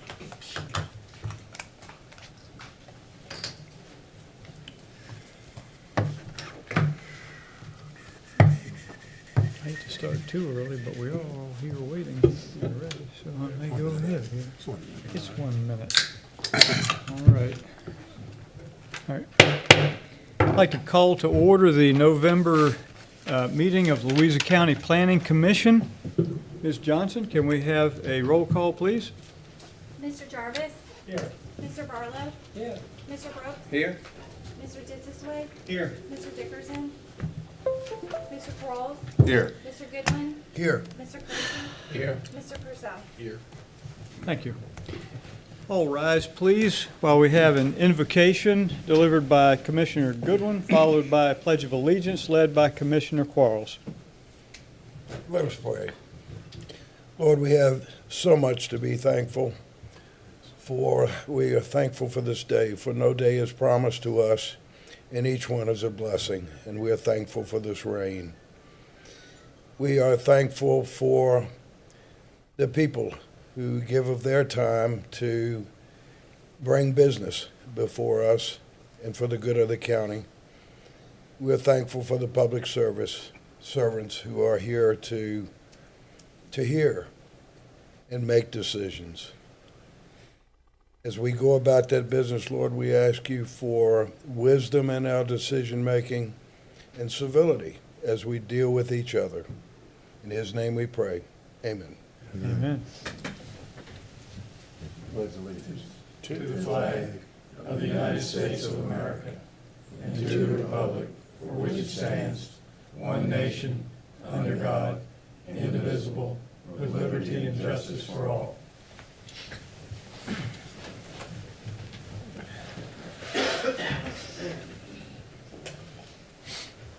All right, move on to the approval of the agenda. We have the agenda before us tonight. Do I have a motion to approve the agenda as presented? Motion to approve Second. and second. Is there any discussion on the agenda as presented? Very well, then all in favor, I'm sorry. Ms. Johnson, can we have a roll call vote, please? Mr. Brooks? Yes. Mr. Dissisway? Yes. Mr. Quarles? Yes. Mr. Goodwin? Yes. Mr. Kersey? Yes. Very good. Agenda is approved. We'll move on to approving the Planning Commission meeting minutes from the October meeting. They are found in packet pages 2 through 6. Do I have a motion to approve the October minutes of the Planning Commission? So moved. And a second? Second. Moved and seconded. Do we have any discussion on the minutes from October?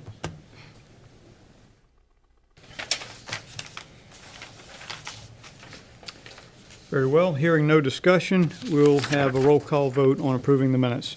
Mr. Brooks? Yes. Mr. Dissisway? Yes. Mr. Quarles? Yes. Mr. Goodwin? Yes. Mr. Kersey? Yes.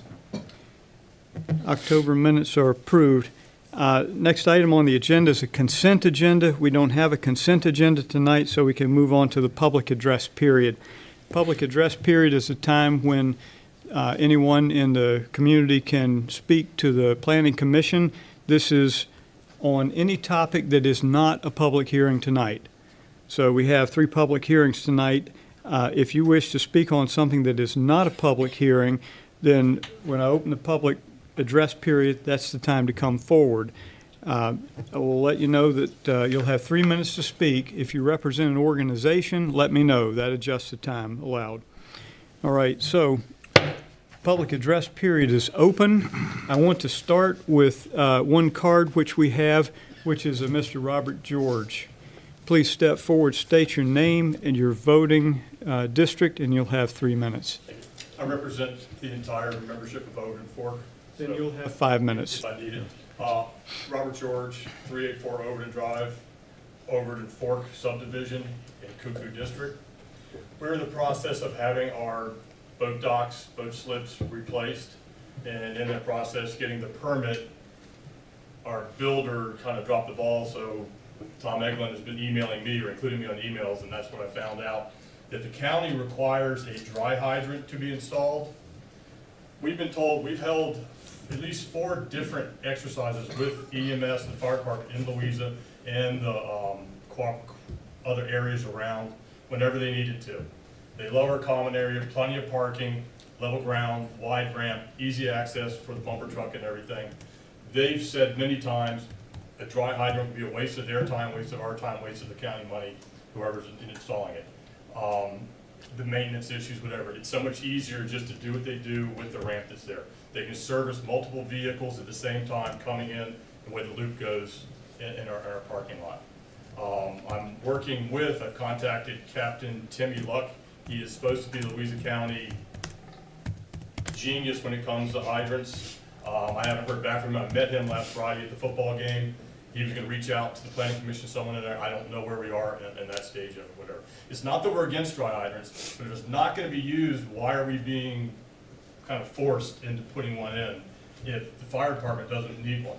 I think the staff could easily get granted an exception to certain common areas in this event, whether you get a leading official of the fire department to sign off saying that it's not required for there. We'd still have a sign. There's a special name for what they use. My neighbor is out of Chantilly with the fire department. He has all that literature, what they call it, what the equipment they would use instead of the dry hydrant. I don't, no expert, don't claim to know that. The other issue we have, and came to find out, the county requires bathroom facilities if you have 25 lots or more in a common area. We have 104. Dominion will not allow bathrooms on their property, no exception. We are 100% easement, 80% Dominion, 10 and 10 on the 2 properties up at the road. That's the road coming, down to us. So we don't own any land. You can pull it up on the GIS. We don't own a thing. We're stuck with a rock and a hard place.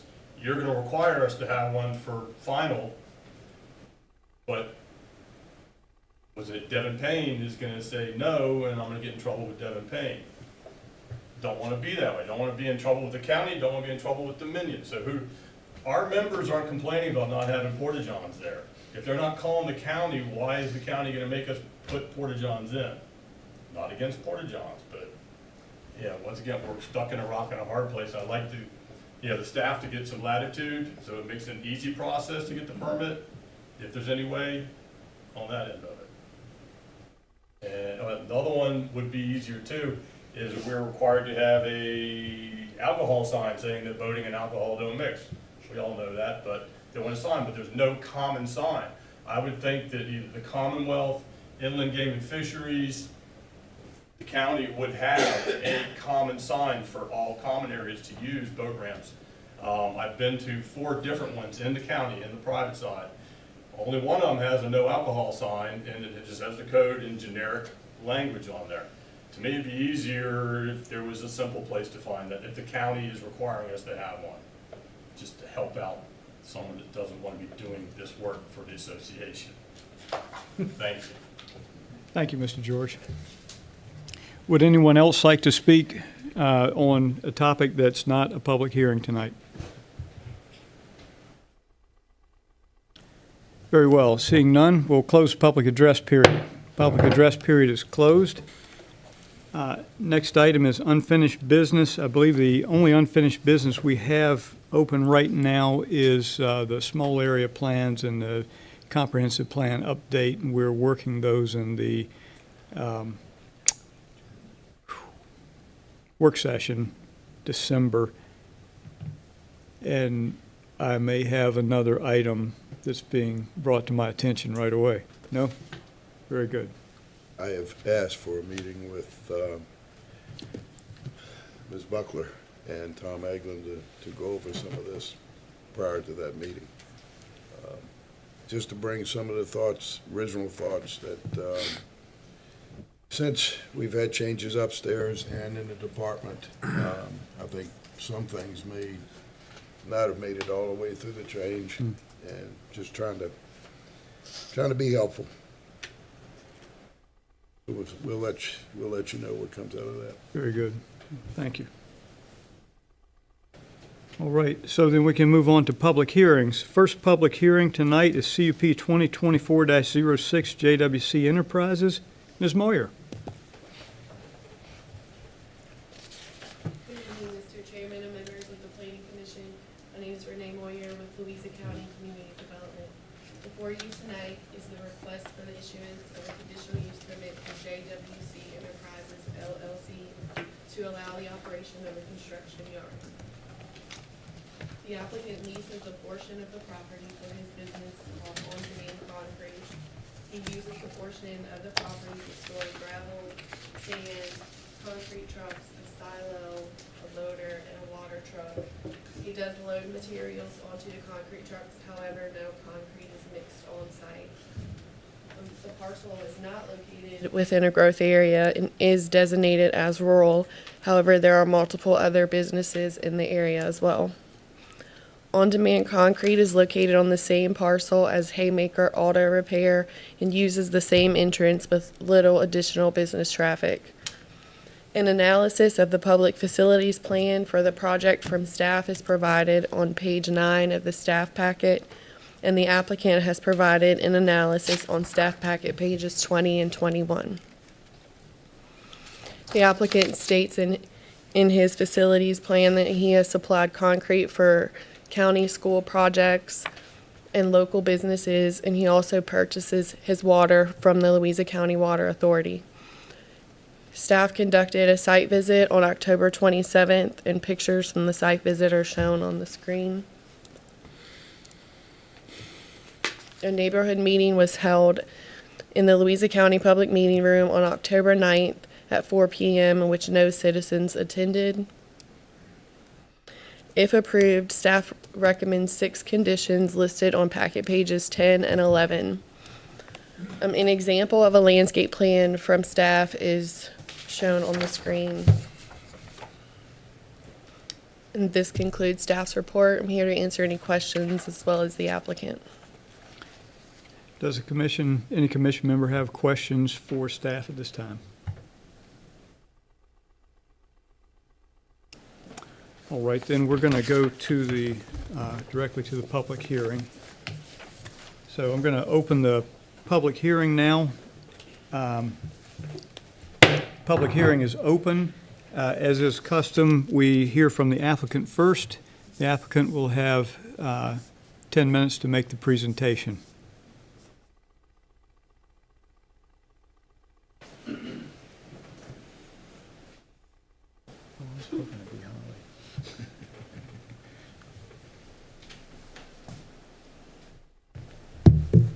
I'm Joseph Cutright, born and raised here in Louisa. This is my business, and just trying to do whatever needs to be done to get everything legit with you guys and pay my taxes and whatnot. Been there a little over a year, so I don't know how many complaints we've had. I guess we had one. And I don't know, we've got some pictures on the tablet here of since this came to my attention. We have cleaned up a lot up there. I don't know who all drive through there and seen the difference, but. We also had Mr. Utility come out and mark all the electrical lines. I have pictures of all of those as well. The only issue with planting trees or putting a fence up right now is Team Official comes out there, and I guess it's broadband lines that they're planting. So there are usually like in between 2 and probably 6 or 7 trucks out there in trailers any given time during the week. I don't know how long they plan to be out there. Like I said, I do have pictures, but that's the only issue that I see with like planting trees and the lines that have been marked. They told me that you can't plant within 2 feet of each one. We did get a quote on trees. The trees can be planted 12 feet apart, but then they wouldn't have access to the power line at all with those trees planted right there. So I'm not sure how that would work either. So We've got pictures of all the painted markings. yeah, I do have the pictures of the painted Parallel with lines. the road, down toward the loading ramps and all that. And we do have pictures of where we've cleaned up since those pictures have been I'm not taken. keeping it. I don't think those. So at each road where you come off Poindexter, we've taken pictures. When you come down 22 from Holly's Market, we took pictures of what you see. Coming from Louisa, we took pictures of what you see from the road. It definitely looks better than those pictures, but you can still see the sand, gravel, and of course the trucks parked off to the side.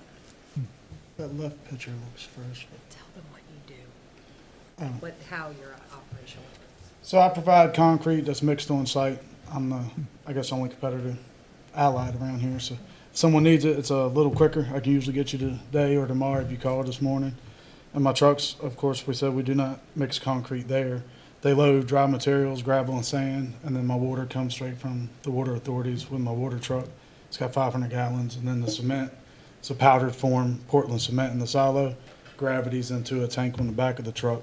So each job I go to have their own washout spots, and it's really not, it's no concrete, it's some gravel and sand once it's washed out, but mixes on site, only pay for what you use, no minimum and stuff. So for the residents of Louisa, I think it's a good thing to have around here, because I don't know how many of you guys have bought concrete or called Allied and have to wait 3 weeks or 5 yard minimum or whatever. But so yeah, that's what on-demand concrete is. And I know the guy you worked for that had it gave y'all a bad taste. So Harold Plaster is no part of this business, just a customer sometimes. He doesn't own any trucks at all anymore. Joey has bought all That his was him that trucks flipped city. the sheets, not me. So But yeah, that's what we do, and hopefully either we can get this worked out with you guys and keep everyone happy and plant what we need to plant or build what we need to build. And I'd like to keep going. I'm a young man trying to make it here. and he only has one employee, and he has no intentions of growing any bigger. It's just going to be him and my brother, and that's it. All right. Good. Thank you. Thank you. Oh, good. Is that it? Thank you, guys. All right. So would anyone else like to speak on this? Do we have any comments from the public?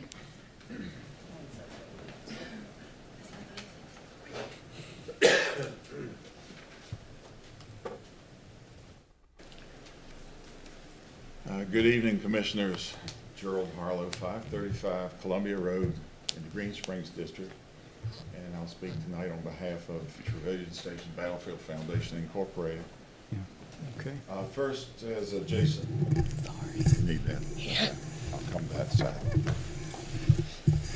First, as adjacent landowners, we were greatly disappointed that we were not notified. I certainly hope that the county is going to start looking at putting these notices in the Central Virginian instead of the Richmond paper. We didn't know about the neighborhood meeting. We didn't know about this until this week. Trevilian Station Battlefield Foundation owns the most historic land in all of Louisa County. That's the Battle of Trevilian Station. And we are also in the Trevilian Station Ag and Forestal District. We've saved over 2,700 acres of the battlefield. And this site, we own land adjacent to it of 17 acres. We own 26 acres opposite on the other side of the road, and we own 355 acres across the railroad tracks. And we certainly understand this was C2 from a long time ago, decades ago, back in whatever, 1970s, when Ray Sauer ran a welding shop there. And we understand that it's zone C2, and there's probably not anything that we can say about that, but what we would like to see is a permanent berm of a wooden fence or something, because I know when you require trees to be planted, they die, they don't grow, and they never fill in the space where you can't see it. So as the #1 tourist attraction in Louisa County, as far as history goes, we don't think it's a good idea to have people, when they come out 613, the first thing they see is a concrete mixing plant or whatever you want to call it, with sand and gravel. And likewise, when visitors come from Route 22 and also Route 33, we have thousands of visitors that come to the battlefield. So we're trying to protect the integrity of the battlefield. We know a lot of it is lost. There's a lot of development there at Trevilian's. It's been there for 50 years or maybe even more. But what we would request is that we have some type of barrier that's high enough that people visiting this will, they are on the Trevilian Station battlefield. This is land where people fought and died. There were people killed right there on these sites, and you'll find relics there even today, even with as much activity. So that's our main concern, is that people that visit our battlefield and walk our battlefield, and you have to know that we lease our battlefield for $1 per year to the County of Louisa for walking trails and horse riding trails. And it's the #1 tourist attraction as far as history goes in the county. So what we're asking is for some protection for the view shed of the battlefield, that when people come here, they don't say, as they do in Franklin, Tennessee, how did you destroy the battlefield by putting all this stuff on it? And we know it goes back decades. We don't hold that against anybody that wants to start a business or, employ people in Louisa or provide a service to Louisa. But we are asking for a more secure blockage of the operation. And we will note, one of our members told us today to remind everyone, the historic Danny Cemetery is there on the property, and it's not maintained by the property owners. It's got a wrought iron fence around it. There's large headstones in there. And we would even like to see some type of protection for that, so that when visitors come and see, they don't see the operation and they see the cemetery, and it's somewhat protected as a view of a very historic cemetery, the Danny family, which the road down just below that is named Danny Road. That was a prominent family there. And I thank you for your time and listening. Thank you, Mr. Harlow. One question for you, sir. I have an email that you sent previously. It appears that you've covered everything in the email. Is that a correct statement? That's correct. I mean, Okay. we even covered more, but That's fine. I wanted to make an appearance. It was suggested that I come and speak. Perfectly all right. I'm not going to read your email then, but we do have it as part of the record. All right, thank you, sir. Yes. Would anyone else like to come forward and speak? Very well. Before we close the public address period, we do take it back to the applicant, who has 5 minutes to talk about anything they may have heard during the public hearing, if you want to address anything you heard. We're just, your choice. I just want y'all to know I'm easygoing. I'm willing to spend whatever money, bill, whatever. So I'd rather y'all tell me, like, if he wants a fence, how many feet do you want it? And then we'll go through the power company and see how far off the bank it need to be and VDOT and whatnot. But, because like I said, there is markings on the ground. I don't know all the rules and regulations of what I can and can't dig post, or, I mean, I can make concrete above ground, I guess, and put a fence onto that. But I just got to know what I'm doing to plan much further for it. Because we'll get Miss Utilities back out. She said 2 foot either way of the lines, but I don't know if there's a depth or anything. And then just know if it needs to be just blocking the roadway, or I know that their land goes behind it, if we need to go all the way around it or just where the roadway is. We just need to be Like from told the what cemetery to all the way do. around 33, or just across the front of 613, or. Or even like behind it, like, Oh, yes, yeah, they got the trees all yeah, around. like where the line goes behind where the trucks are parked. Like, do we need to build a fence all the way back there, or just where the trees you want planted in the front? We just need to be told what to do and then find out more information if we Yeah, can there's even no build a argument here. fence. We can do whatever we need to keep everyone happy and on their side here. And I understand, I like the history of it too. We actually live, it would have been Trevilian's property if she didn't buy it. Yeah, we live a mile down the road. We're not against it at all. So yeah, all the woods through there. We like that there won't be much else built around there, so. Very well. Thank you. guys. Thank you. All right, I'm going to close the public address period, and we'll bring it back to the commission for discussion. Mr. Chairman, Mr. Kersey. I attended the neighborhood meeting, and at that, I suggested that magnolias be planted near that cemetery and be used as the buffer, because I thought that was a preferable item to the evergreens. And also, in light of Mr. Harlow's comments, I called him this afternoon when we received that letter. I do question whether or not staff wants to reevaluate this and make a recommendation on the fencing before we take action. I'll give them the opportunity to address that. Ms. Moyer? So in the conditions, there is a condition about the buffer. Let me go to it.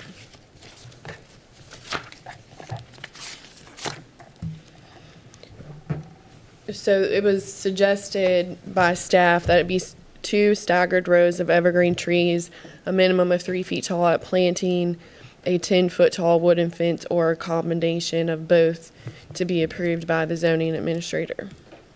So what we are asking is for them to provide us with a landscaping plan of what they're going to do, and then the zoning administrator would have to approve it as part of the condition. And that would be a 10-foot tall fence. Well, it would be 2 staggered rows of evergreens, a 10-foot tall wooden fence, or a combination of both. Just let me ask a question. Is the location of this buffer, is it properly stated in the conditions to cover all the cases we discussed tonight, or we heard about tonight? So we're asking for it at the intersection of 22 and 33 to block that. And then the neighboring property behind it. So as you can see on this one, the brown is where we're suggesting maybe a fence, and the green is the trees. I see. So this is just an example that staff put together. This isn't anything that they've submitted. Thank you. Mr. Quarles? So thank you. Is staff recommending the fence or the trees or both? It could be either or both. I mean, we're not recommending one certain thing. It has to be a combination of both, or 2 staggered rows, or a 10-foot tall fence. So we're leaving the option up to the applicant? Correct. And then it has to be approved by the zoning administrator. Understand. Mr. Kersey, does that address your question, or is your question broader than that? It's a little bit broader. I guess as you look at the visuals for the battlefield, the 10-foot may address that if it's entirely around the perimeter of the property, but I would be interested in the battlefield group having an opportunity to review that. And if we want to give another 30 days for them to look at it with the applicant, I think it may be worthwhile. I mean, they're saying they weren't notified. I think that's unfortunate. But I think we should offer them the opportunity. They bring a tremendous value to our county in terms of tourism, so I think it gives us an opportunity to look at that before we move forward. As from what I hear from the applicant, he's very willing to work with the community to address whatever needs there are, so I think we should take this opportunity and take a look at it. Mr. Harlow, would you be interested in looking at the final proposal on the trees and the fence? Certainly, sir. Thank you. And I'll also get with him to confirm the address. We did notify Trevilian Station Battlefield Foundation at P.O. Box 124. So I'll verify that with him. Very good, thank you. Mr. Goodwin, you had a question? Well, it seems, yes, thank you, Mr. Chair. Seems to me that we have the makings of an agreement here. The willingness of the applicant, which I appreciate. The perspective of the neighbors, which I also appreciate. And also the reality of the below ground and above ground restrictions on being able to put those trees in, as I think we're gonna, it's suggesting to me that we gotta go with a fence. We plant those trees there, then the electric company's gonna come along every so often, just lop them off. Evergreens don't take likely to that. So it seems like to me, and I'm hoping this is how it's gonna work out, that the agreement is gonna be based on a fence, because the evergreen is just, it's not gonna work but underneath, beside that roadway, as I understand it. So staff is confident that you all can be the mediators on this, work it out. Yes. Thanks, I appreciate everybody's involvement. We've got someone in the audience. I know it's out of place, but I am representing the landowner. Come forward if you have something to, yes. As far as the, which I guess you probably can't see, but the graveyard's gonna be in that group of trees that's right there on the edge of the road. And I can point that out if you like closer. We have pictures of it. They are not leasing that. That has nothing to do with these folks at all, in truth. I understand that it all does kind of cover, the landowner has to be ultimately responsible, but that has really nothing to do with the area that they're using. We don't plan on taking out any trees, and as far as I know, I mean, I don't know that my brother or my father have ever been approached about looking after the cemetery, but I know for a fact they have never denied anybody access to clean up the cemetery, which did happen early on. And people can come whenever they like. Nobody's gonna, she's there all day long. She's not gonna stop you. I'm there all day long. I'm not gonna stop you. So if that helps clarify anything. It does, Mr. Any other Chair. questions? Mr. Goodwin. It does raise a question. When it's been suggested that to build a fence, I know that Commissioner Kersey said magnolias. Is that to fence the cemetery from the concrete operation or from the road? I mean, state law says you gotta have access to it, so you can't put a fence all the way around it unless you're gonna have some sort of access to it. What's the concept for, what's the purpose of what we wanna do with the fence at the cemetery or the magnolias? And that may be a question for Mr. Harlow, since he was the one that requested the cemetery be looked after, or at least fenced. I mean, my guess would be is that the fence is coming probably off of that tree line right there. Of course, this requires a plan. I was unaware that it was gonna go all the way back across, to cover the trees in the back. As long as they're willing to do it, doesn't matter to us. But, I mean, we can, I mean, if they plant some magnolias there, whatever, but you do realize there is an electric line over top right there. It comes all the way basically along the edge of the road right there. So, and that's where the issue with trees is gonna come from. I don't have any issues with trees. They're wonderful things to have, but how long are they gonna last? I mean, I can't believe they haven't taken down more trees, to be honest with you, because some of these trees are almost on the line, right where the cemetery is. And again, Mr. Chair. Yeah, Mr. Follow-up comment. Whatever we do, and I'll trust staff to this, I don't think we want to be forcing visitors to that cemetery, which they're allowed by law, to go on to a commercial operation to get to it. They would already be doing that because the access is on Haymaker's side. It is not on the other side. Okay, so there's no So- way to get to that cemetery off of 30, or off of 22. Well, I mean, you can park there and see if you can get killed, but otherwise, I mean, there is a pull-off on the other side of the road where they have a marker. Somebody could Right. park there and walk across the street. I don't think anybody would argue with anybody parking in Haymaker's parking lot for any reason. There's plenty of room there. The only access that the Lycée has is right through that little gravel that's kind of midway between the trees right there. That's their only access that comes around. There's, of course, it's a bank pretty much all along the road there, which is already setting it up, I don't know, 3, 4, 5 feet, depending on where you are. Yeah, I was just trying to take into consideration both the operator and visitors to make sure we weren't mixing purposes and putting people at risk. Either risk of liability or risk of getting hurt. Yeah.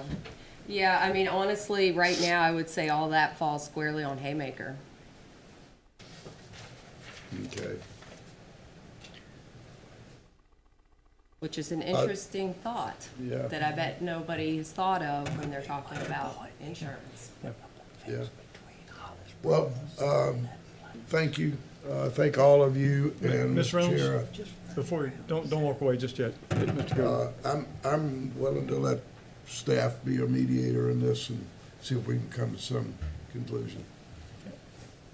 Okay, Mr. Chairman. Mr. Kersey. If I may address a question, I guess it's been raised. My concern was the visuals, as Mr. Harlow had stated in his comments. If you come up Poindexter and you look through that cemetery, what you see is this construction yard. If you put a fence or magnolias there to block the view, it will enhance the appearance of the cemetery. Not encouraging more people to go into the cemetery, it's just the visuals, and that's what we're really looking at as far as the battlefield is concerned in So the do you area. want it to jog in behind the cemetery, just the block? Yes, it would That's be, what you're it would looking- be yeah, I don't- behind that the would cemetery, be not an out issue. to the road, Yeah. no.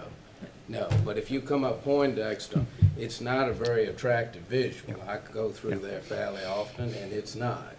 And that's no disrespect to the applicant at all. No, I would say We're trying to Haymaker. accommodate both sides.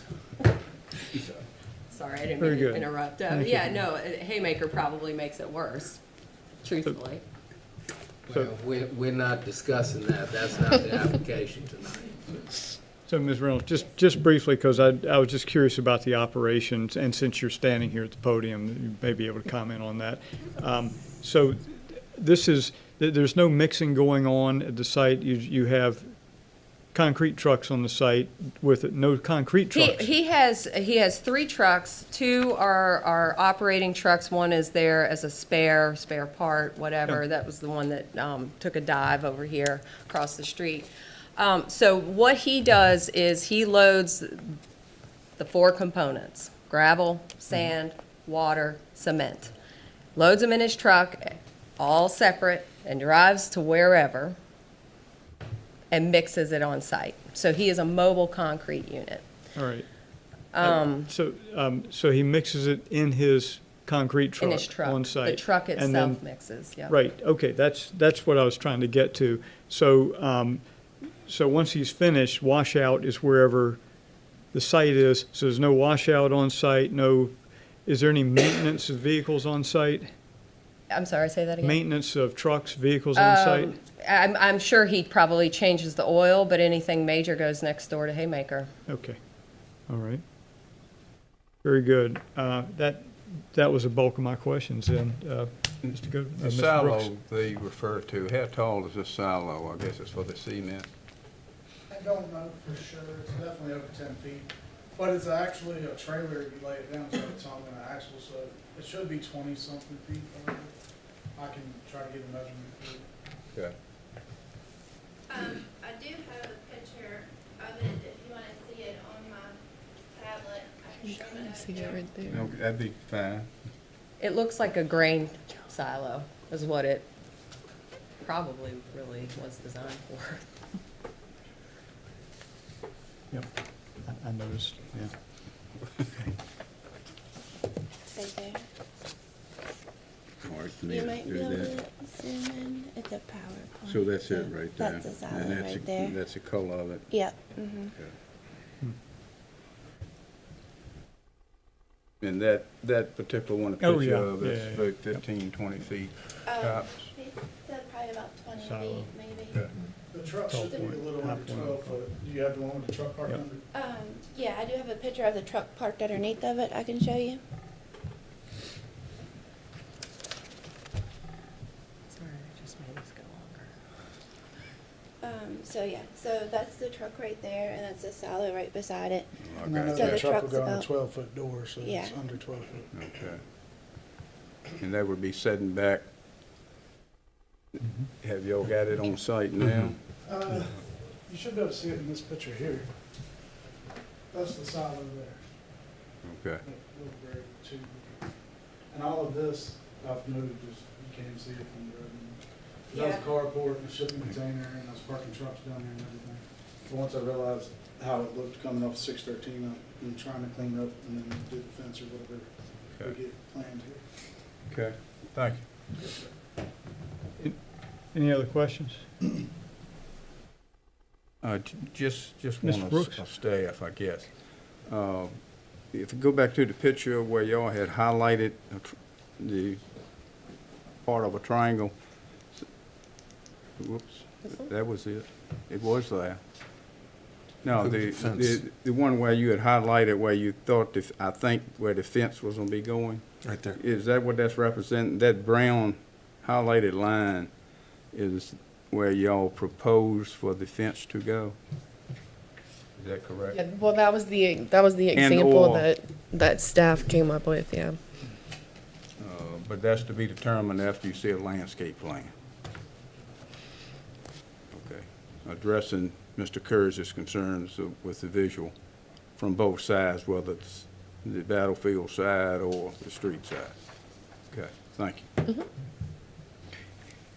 Mr. Kersey, you had raised a question earlier whether or not you wanted to wait. Yeah, I would month, move but- that we table this until a December meeting and give staff an opportunity to come back with a finalized recommendation on the buffers. All right. If we don't have any more discussion, I'm going to take that as a motion. Second. Moved and seconded. Any further discussion? Ms. Johnson? Mr. Brooks? Yes. Mr. Dissensway? Yes. Mr. Cross? Yes. Mr. Goodwin? Yes. Mr. Kersey? Yes. Very well. We have tabled this until the December meeting to give staff a chance to work with applicant and the battlefield to get everything straight in this, in the buffer plan. Thank you. Mr. Barlow? Just a question, would they be able to continue operations? Okay, that's fine. Okay, good. Thank you. All right, next public hearing is CUP 2024-05 Bowood Barn.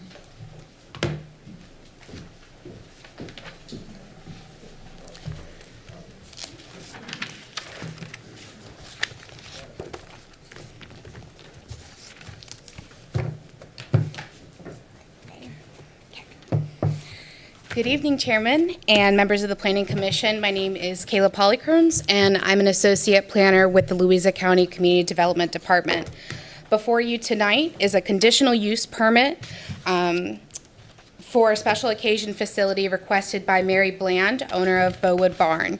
The property is located on the north side of Tisdale Road and is made up of 32.5 acres, split zone agricultural A1 and A2. In 2016, a conditional use permit was granted for this property for operation of a bed and breakfast and an accessory use for outdoor gatherings. After almost 9 years of successful business, the applicant is looking to amend 3 of the 16 conditions from her existing permit, shown on page 48 and 49 of your packet. Since the CUP was granted, the applicant has been operating a bed and breakfast within her primary residence and operating farm.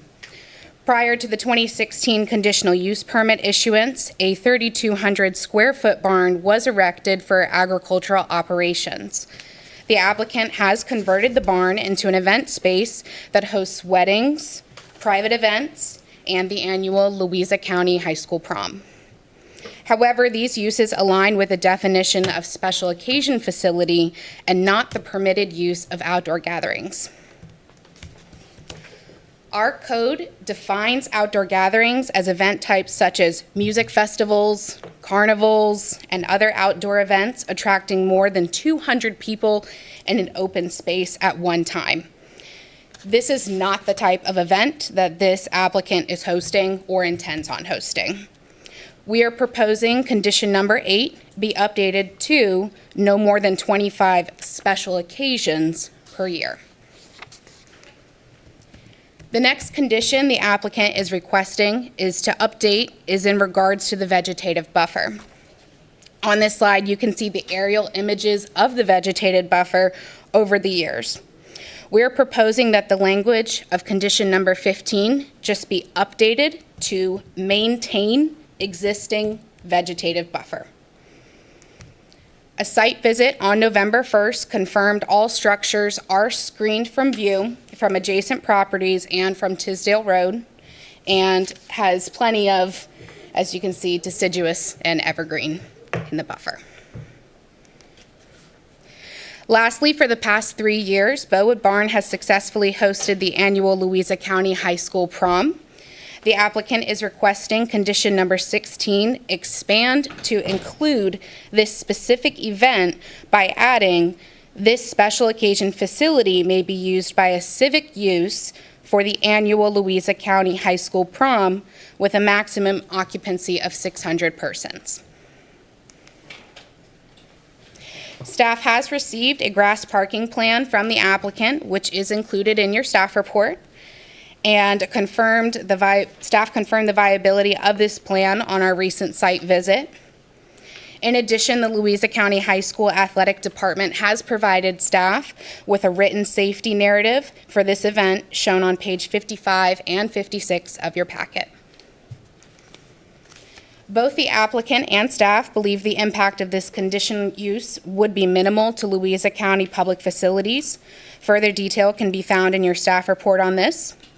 The neighborhood meeting that was held on September 11th only had one neighbor in attendance who expressed concern about the number of vehicles for prom and confirmed with Ms. Bland that this would be an only singular annual event. This concludes my presentation. The applicant, Ms. Mary Bland, to my right, she's here tonight to answer any questions, and I am ready as well. Thank you. Do the commissioners have any question for staff at this time? Mr. Chair. Mr. Goodwin. Sorry, I'm writing down some of my thoughts.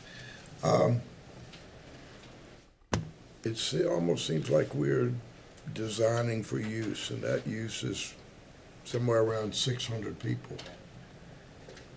Are we confident that local and state building codes are going to address such things as maximum occupancy, emergency lighting, fire suppression, all those sorts of things? When you start getting 600 people inside a closed building that have to be taken into, I know the state fire marshal gets involved in some of it.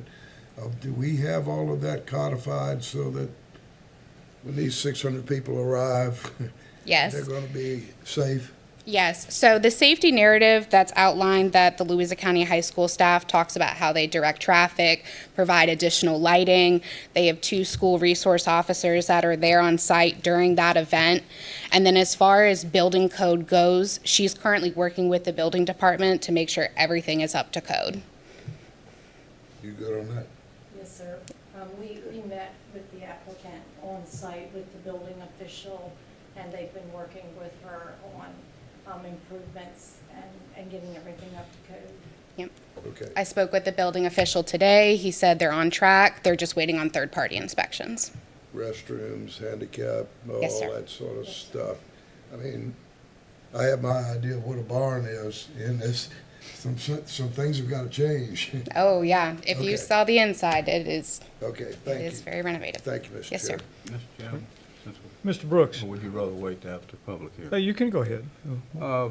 The statement about maintain existing vegetative buffer, Yes, sir. it doesn't, nothing in my packet, I see you got some pictures up there, defines where this existing vegetative buffer is. Are y'all gonna make this part of the packet to determine where the existing buffer is?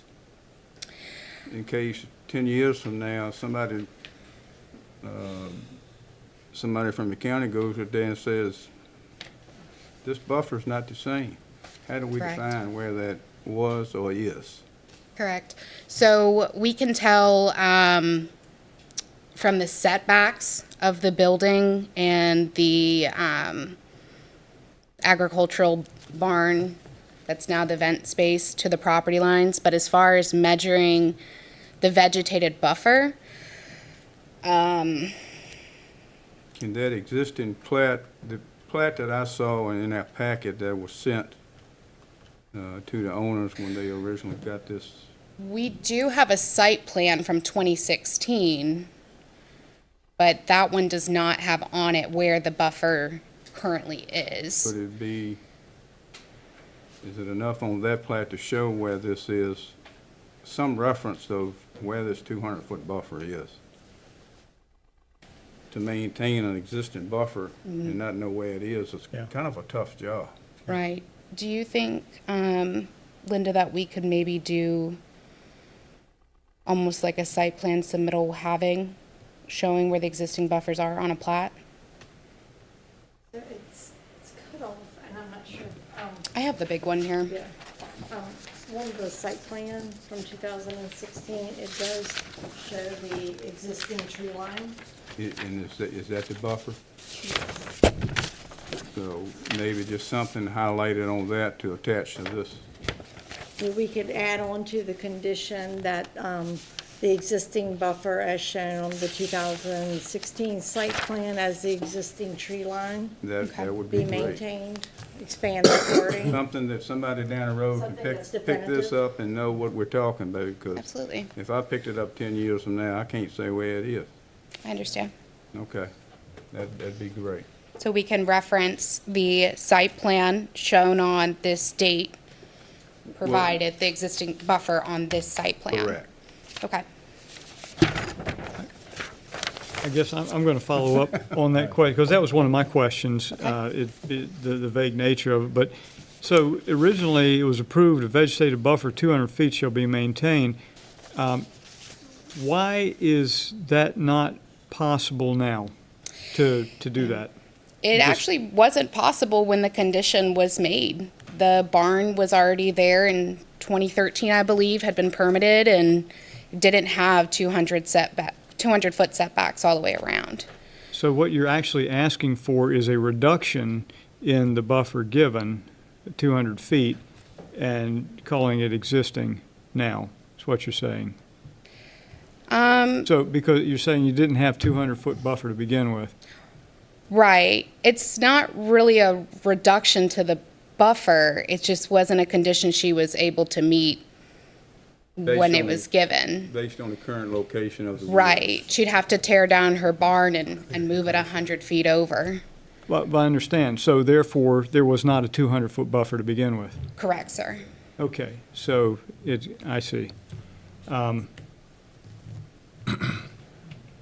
least in one location there wasn't. Yeah. Along one property line. All right. Yeah, it's the only on the, let me get my rights and lefts right. It's only on the right side. It's about 95 feet dense of foliage. Everything else, well over. All right. Yeah, okay. All right, thank you. Mr. Quarles. Mr. Chair, I think referencing this, I think back when this was created, that was not a requirement. The buffer, as I understand from Mr. Eglin, the buffer requirement now is different than it was then.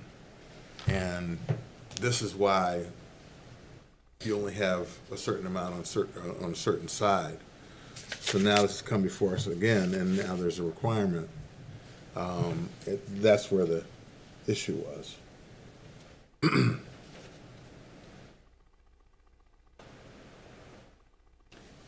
All right, any other questions for staff at this time? Then we'll move on to the public address period. So I'm going to open the public address period for this. Public address period is open. As I said before, we begin the public address period with the presentation by the applicant, who will have 10 minutes to make their pitch on this. So.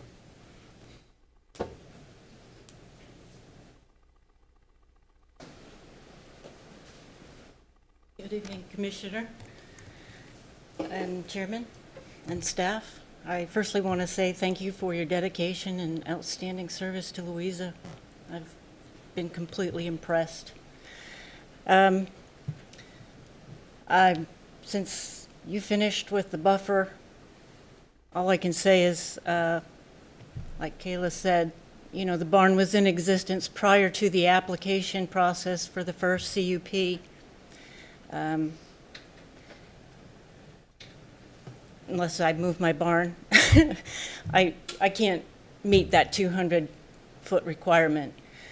I am a widow. My husband, Micah, was the one that did the initial CUP process, and I was not a part of that at all, in the least.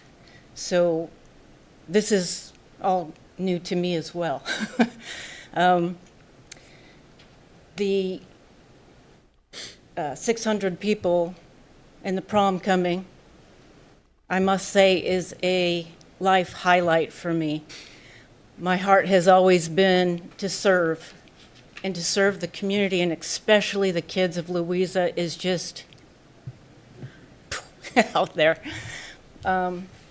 So Ms. Estep, the English chair of the prom committee, approached me in 2022 and asked if I would be interested in hosting prom.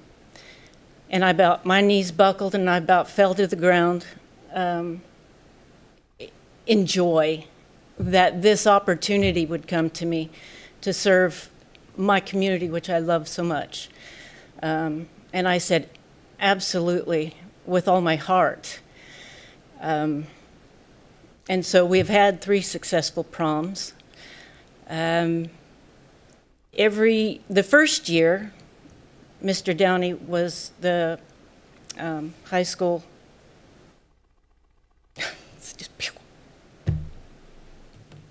Liaison. Principal. Sorry. Knew it started with a P. And they showed up and they just take control, which is a magnificent, beautiful thing to see so many entities, the sheriff department, 50 volunteers for the night, all come together, and it just creates magic for an evening for our kids. And I had nothing to do with it other than say welcome. Like I said, 50 volunteers chaperone for the evening. There are 2 sheriffs that are in the barn for the night, and there are multiple sheriffs that are helping with the traffic control.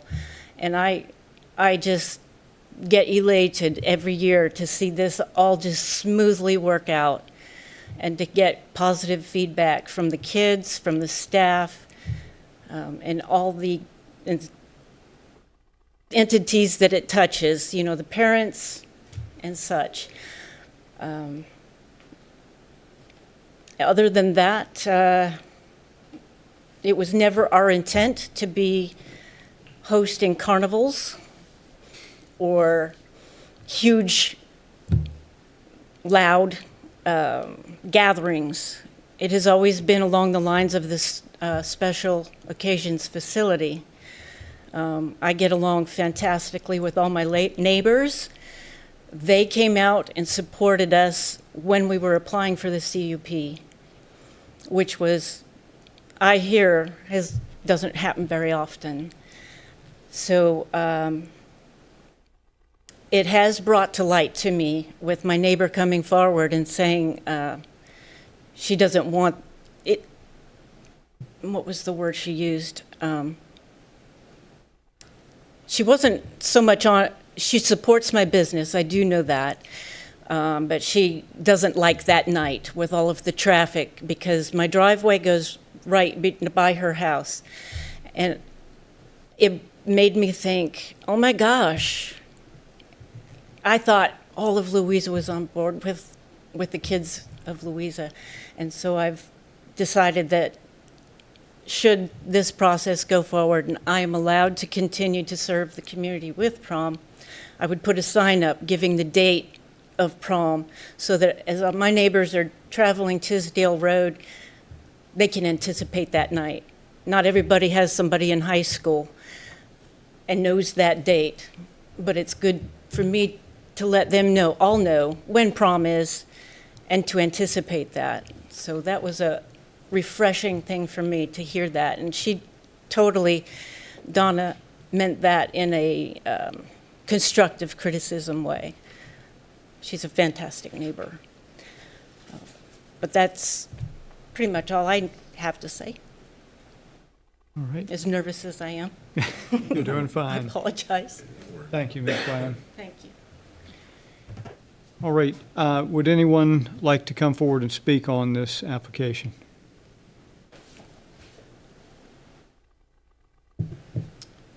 Very well. Seeing none, we generally end with the applicant who has 5 minutes to talk about anything they've heard. And since nothing's been heard, we'll, unless there's anything else you'd like to say, I'm going to close public address period then. Public address period is closed and bring it back to the commission for comment.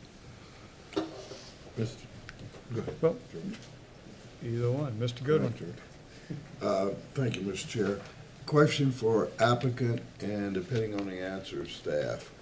Are you willing to restrict activity in the buffer zone?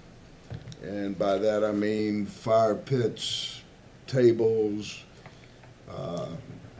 chairs, anything that attracts the crowd into the buffer zone and thereby reduce the effectiveness of what is supposed to be a buffer. Are you willing to do that? I'm willing to do whatever you wish me to do. Oh, gosh. Blank check, write that down. Staff, are you confident that you can write the words for an extra condition that the activities will be restricted to outside the buffer area? Yes, sir. Thank you. Thank you both. I appreciate it. Thank you, Mr. Chair. May I say something? Mr. Quarles. I've had the pleasure to visit the facility when they first started the process, and I got to tell you, it's a very beautiful facility, done well, the grounds, everything, and they seem to run a very clean operation. I've never heard anybody say anything negative about it. It sits far enough back off of the Tisdale Road that it's minimal effect on anybody other than maybe the one night that you have the traffic of the prom for a good cause. I fully support it. Very good. Mr. Chairman. Mr. Jarvis. I'd like to echo the same with Mr. Quarles. I have been out to that facility on 2 different occasions, and it is a very nice setup, and it's a nice place to go and spend the evening, depending on what they have going on, so. Good. Thank you. Any further discussion? Mr. Goodwin? Secondarily, I understood watching you that you had something else you wanted to say. Oh, actually, yes. You had said, limiting activity to the buffer. The school puts I'm a retired fireman, so I always call it fire tape, but it's not fire tape, it's yellow. Restricting access. They put that in a boundary from one side of the barn to the north side of the barn, circling around into a grassy area and along a tree line, therefore keeping all the students fairly close. And there was something else I did thought of. All students are not in the barn at one time. The first year, Mr. Downey had put up 2 enormous tents, just because we'd never done it before and we didn't know what to expect. Consequently, the next year, things streamlined even more smoothly, and they didn't put up the tents. So it seems every year we do this, we tweak things a little bit and make it even better, which is very uplifting. The athletic department, who does the traffic, expressed that our gate, which was 16 foot at the time, was difficult for the large trucks to turn through. And so we took down some fencing, put in 2 24 gates, and it's much easier. So I am happy and willing to invest money into tweaking the property to facilitate these events. I've put down millings in the high traffic zones throughout the pastures as traffic goes from one pasture to another. So there's never a mud issue should there be rain. And we, like I said, we just mesh and work so well. Mr. Chair, follow-up. Mr. Goodman. I hope you understand, ma'am, that I'm not talking to you alone. I'm also talking to groups that may not be the high school, Yes, that sir. may use this, and owners who may not be you in the future. We're planning Yes, sir. a facility Yes, sir. for the future, and it is not aimed at you. It's not pejorative at all. Just I understand. thank you. Thank you, Mr. Chair. Mr. Goodwin, may I follow up? You said that you wanted the activity limited in the buffer. Is that just for that event for condition 16? That's for No, all? for that to be a buffer for now and forever. Yes, sir. It's got to be specified in my terms, if the commission agrees. It's got to be specified that there's no activity that goes on in that buffer, because you get a neighbor that lives right on the other side, and all of a sudden we got people standing at the fence, partying, yelling, doing whatever. Not the prom, some future group. Yes, sir. So You can yes, put it on that- condition That 15. type of language. Thank you, Mr. Chair. Certainly. Any further discussion? Then the chair would look for a motion on this. Mr. Chair, I make a motion that CUP 2024-05 be forwarded to the board with our recommendation for approval.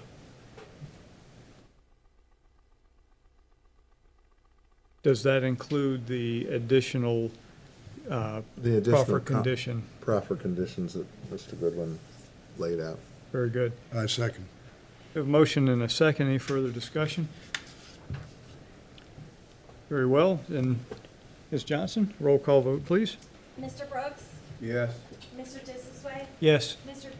Oh, I'm sorry. Mr. Qualls? Yes. Mr. Goodwin? Yes. Mr. Kersey? Yes. Very good. CUP is approved. Thank you. Thank you. Next up for public hearing is Ordinance 2024-11, proposed amendments to Chapter 86. Ms. Buckler. Good evening, Chairman Disasway, members of the Planning Commission. This public hearing is for what we're calling Phase 1 of some proposed amendments to the land development regulations. They are proposed to address discrepancy, clarify some regulations, ensure alignment with more stringent state and federal regulations, and update standards to reflect current practices and adjustments based on the community needs and the 2040 comprehensive plan. We begin with amendments to the definitions in 8613 that include increasing the stays at a bed and breakfast from 5 nights to 7. The definition of a building setback line, we've added language to include that the building setback line is where you meet the minimum lot width on the property. We added a new definition for food truck and removed the food trucks from itinerant vendor. The itinerant vendor removed food trucks. The lot area, the minimum lot area, we clarified that the minimum lot area is to be exclusive of the area within any right-of-way or easement established as part of a private road, street, or lane. So if the lot size is 1.5 acres, then your lot is 1.5 acres exclusive of a right-of-way that may be used for 2-lot private lane, just so that the lot itself meets the minimum requirements. The lot width, we added to the existing definition to clarify if the required lot width is not met at the required setback. The setback becomes a point on the lot where that lot width is met, such as in a pie-shaped lot off of a cul-de-sac at a normal front setback. If you don't meet the minimum lot width requirement, the setback then increases to the point where that lot width requirement is met. On special advertising signs, we added coming soon signs. In a special advertising, the definition, those do not require a sign permit. They're limited to 9 square feet and 14 days. The only thing we did to that definition was add the coming soon. Under temporary signs, we also added coming soon. We increased the time that they can be on site for 90 days, and a sign permit is required for those temporary signs. Under 8644, we've removed that section completely to remove a regulation that's already governed by more stringent state and federal regulations to ensure that the county regulations do not conflict with those requirements. 86104, we've just relocated to another section of the ordinance that has to do with the growth area overlay standards. Right now in the ordinance, you have the purpose and intent of the growth area overlay standards or the growth area overlay districts in a different location from the standards. So we're just trying to get those items together so that the ordinance is more cohesive. The next amendment is to the use matrix, and this is updated to reflect in the specific instance the districts where a food truck is allowed by right. And that would be in all of the districts except the residential R1, R2, and the R1, R2 growth area overlay districts. The next amendment is where we have relocated the growth area overlay purpose and intent to be with the growth area overlay standards, again, just to have the ordinance more cohesive. And it adds or amends the section number for the growth area overlay standards. The next amendments are to the permitted uses or the sections that specifically deal with where food trucks are allowed in the agricultural, commercial, industrial, all the districts except the residential districts. We also, under the agricultural A2 zoning district, removed the word residential from in front of accessory structures. And this was to address uses that are not residential or with a single-family dwelling in the A2 district. And we talked about examples such as substations where they may need to put a storage building, or a grandfathered country store where they may want to do a storage building or something on site. It only addressed residential accessory structures, and this is also consistent with the language of the remaining zoning districts.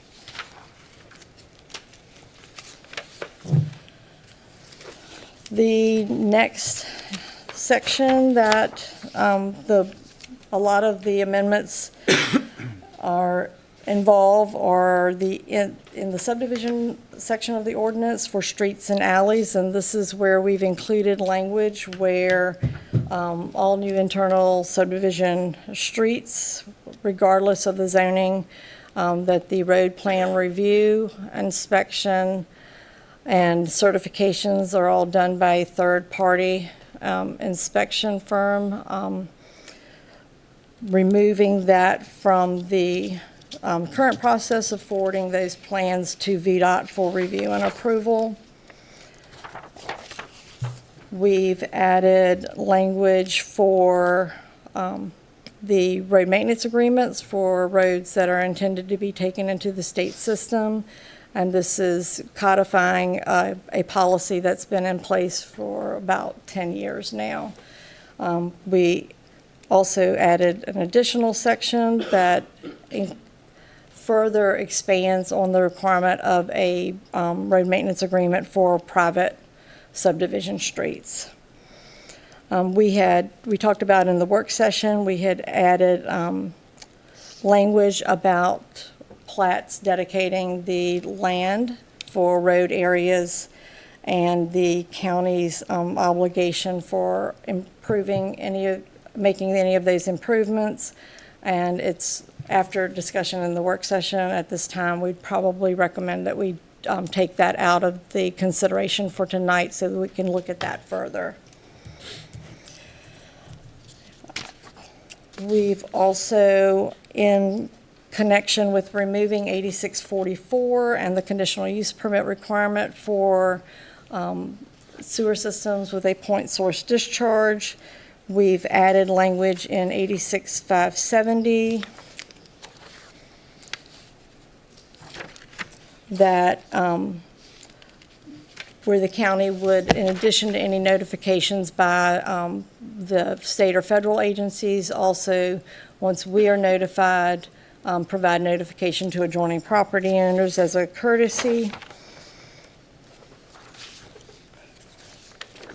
We've added language under final plats that the final subdivision plat will have to note for the approval process whether the lots are served by a conventional or alternative drain field system for both the primary and reserve drain field areas.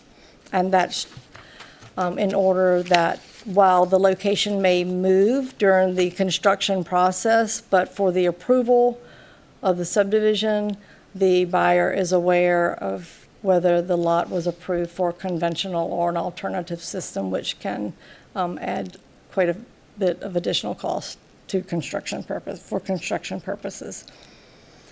Under Article for supplementary regulations for site development plans, we have amended Section 86, 626, 627, 628, and 637. And that is to remove the requirement for VDOT approval of access for administrative site plans, to clarify that minor and major site plan submittals to state agencies is for review and comment only, update the plan review and approval authority to the Louisa County Erosion and Sediment Control Administrator rather than the Soil and Water Conservation District, and again, the notification to adjoining or affected property owners for a point source discharge sewage system. And the last item is to the sign regulations, and this is where the temporary sign from the definitions We are increasing the square footage from 16 square feet to 32 square feet. And that is all of the proposed amendments at this time. Very good. Thank you, Ms. Buckler. At this time, since we have reviewed this, Planning Commission has reviewed this in 2 separate occasions in work sessions, I'm not going to ask for commission comment for the staff right now. I'm going to go directly to public address time. So I'm going to open the public address period for this ordinance change. Public address period is open. Since this is being brought by the staff, there's no need to have the staff make a second presentation just like the first one they just made. So we'll go directly to public comment. So if anyone would like to comment on this ordinance change, please come forward. No one from the public? Very well, then I'm going to close public address period. Public address period is closed, and we'll bring it back to the commission for comment. Mr. Chairman?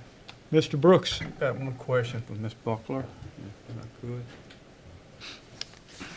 I could. On page 68,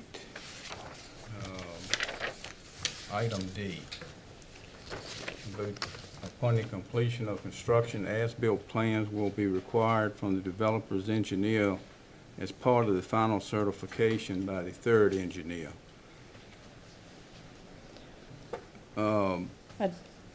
Yeah, go ahead. You with me? I was just going to say, I also see that we have a numbering or a lettering sequence problem there that we need to correct. Oh, we do? Okay. Yep. Yeah, we do, don't we? Do I- CC, I CC. That statement, the developer's engineer needs to provide the as-built survey, as-built plans. Right. Will the county accept that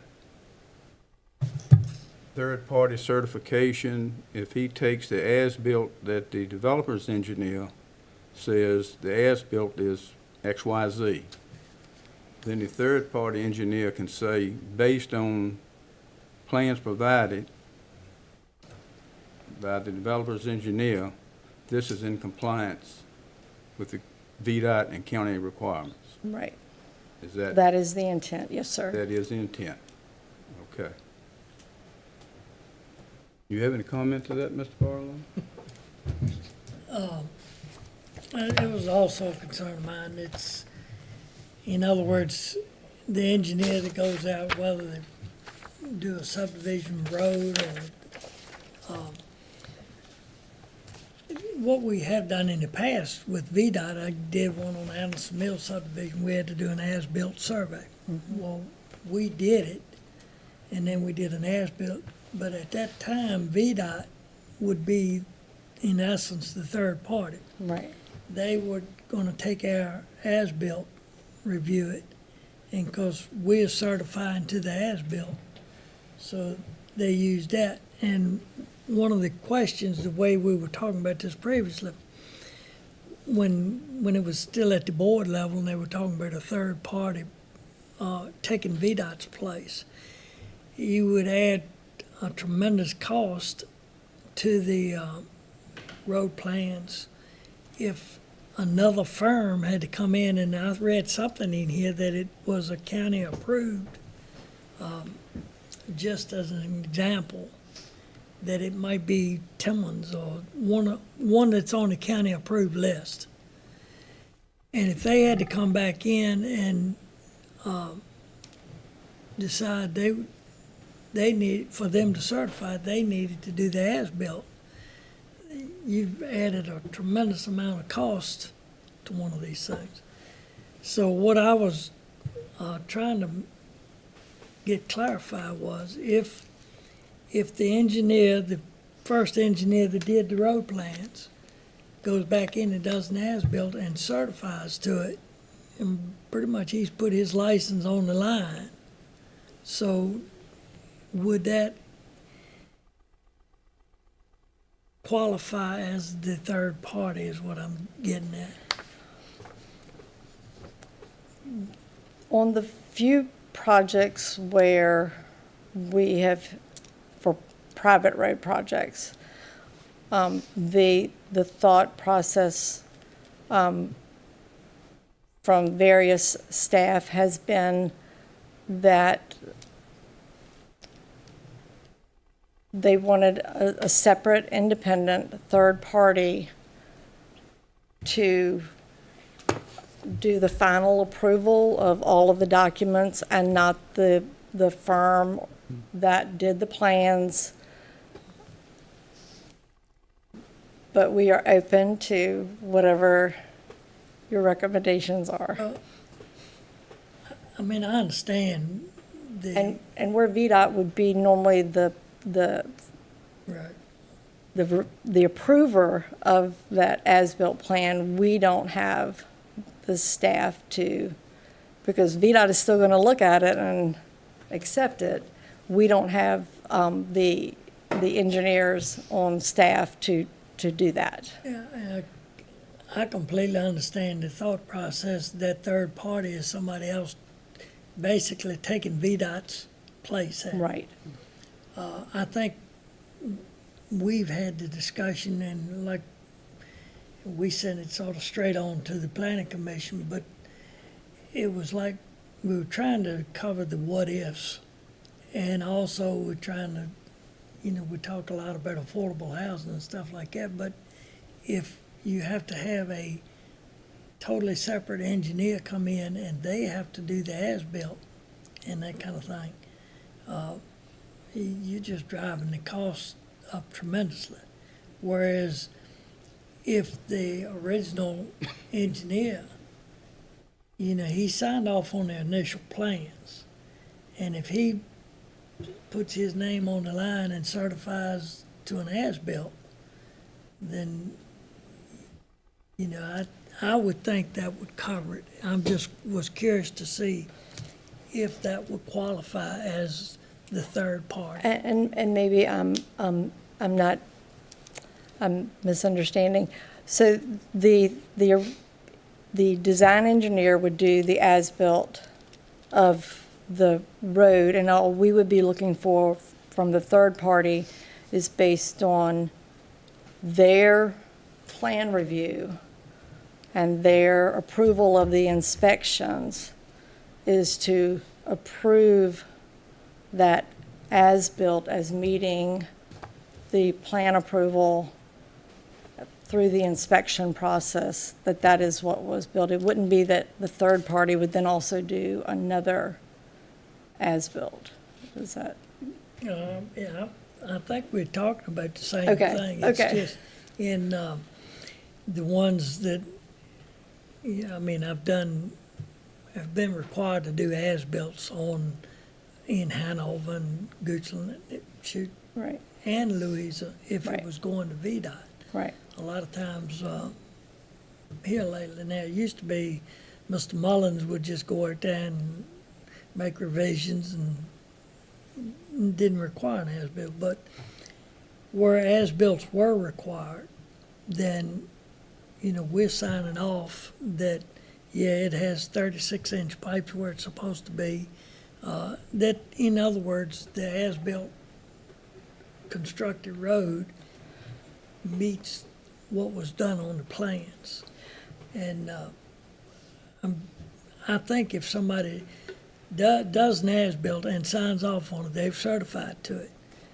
To me, that should be accepted as a third And party. like I said, we're certainly open to what your all's recommendation is, and if you all feel comfortable that as-built certification by that original engineer is sufficient, then we can certainly, you all can make a different recommendation as it goes forward to the board. It seems to me, and I may not, I understand what you're saying. It seems to me like what we're doing here, when we take the state out of the equation, is the county is essentially saying, we need someone to represent us in this. And the review, I agree with you. The fellow that signs off on the as-built, he has a responsibility. That's his license. He has a responsibility for that. more than just the as-built on the road, the inspection reports, a number of other things in here that go into that design. This is the chance, as I read it, for the county to have proper representation that is someone that is our agent, we'll call it, to look at all of the pieces and say, I have an as-built for the road, okay. I have inspection reports that match up. I've read enough to know that all these things line up and all the requirements are met and is good to go with the county. And it's more of that kind of thing, as opposed to when I sign off on it as a third party, I'm not signing off on everything in that as-built. I'm taking that as somebody else has signed off on that, but I see it exists, and it's one piece of the other things that need to be together that I'm just verifying it's all together. I don't know, maybe that's not the right way to look at it, but.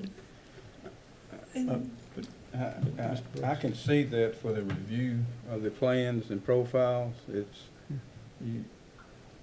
I can't do a set of plans, put a seal on it, and then come over here and say, these are complete, accepted. So that makes sense, but for the final certification, that everything is built in conformity with the plans, any licensed engineer or surveyor in the state of Virginia is qualified to do that based on that stamp they have. It should stand for itself.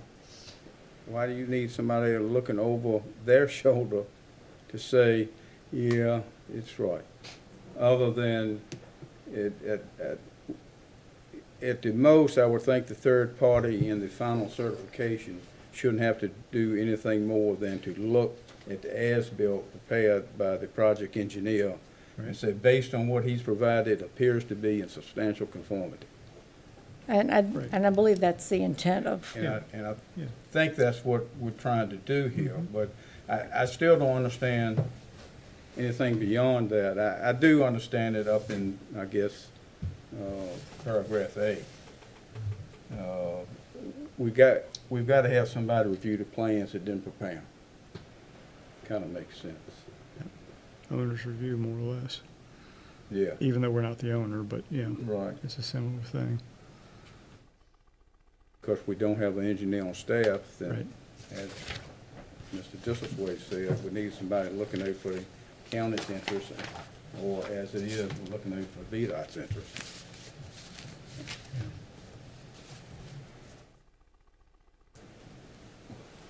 That's all I got to say.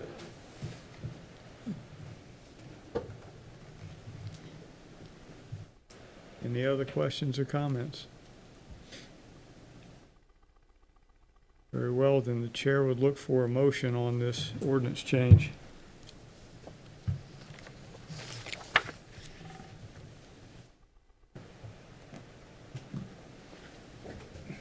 I'll motion to approve. We have, sorry.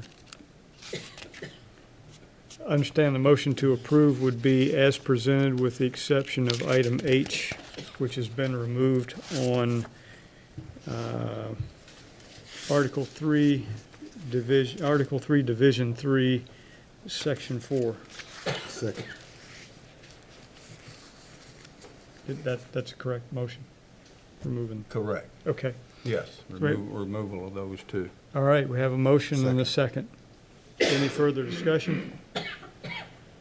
Very well. Ms. Johnson, can we have a roll call, please? Mr. Brooks? Yes. Mr. Disselsway? Yes. Mr. Quarles? Yes. Mr. Goodwin? Yes. Mr. Kersey? Yes. Very well. The ordinance changes pass, and we can move on to new business. We have private road waiver requests and amended master plan for cut-along. And I believe, Ms. Buckler, that is you as well. Very good. Mr. Chair, my Mr. Goodwin. understanding, this was FYI. That is my understanding, since this is under new business. This is informational Well, I mean, only. This is something that goes straight to the board for That, approval. Not all of this. So the planning commission role in this will be to review the private road waiver request and the private road waiver request for conformance with the comprehensive plan. The other two items that are in the package for your information is regarding the abandonment of the right-of-way if the private road waiver is approved by the Planning Commission. That is, the authority and the ordinance for the private road waiver is with you all, not the board. And if the private road waiver is approved, then the action that'll be heard by the board is for the right-of-way abandonment as public use, and then a master plan amendment for the development. So you all have part of the action, and there's additional information in the package for the board's action that would take place. And I'm just going to clarify that this is not a public hearing. It is not a public hearing. Mr. Chair, Mr. Goodwin, could I ask why this is not a public hearing? you may. I'm a little bit curious myself, but It seems that the community and the neighbors can be affected by this, and things that fall into that category typically is a public hearing involved. Why not this? The private road waiver in our ordinance does not require a public hearing. And the developer in this instance, and I'll let them speak to that, they own all of the property within the development. is that, and I hate to do this to you since we don't have legal counsel right now, but is that a code section that is quickly identified? A state code section or local? Is ordinance section or state code section, something that, It's going to be in 86-567, the private road waiver. very well, if you'll 86-567, 10 or 11. give us just a moment, if you would, please.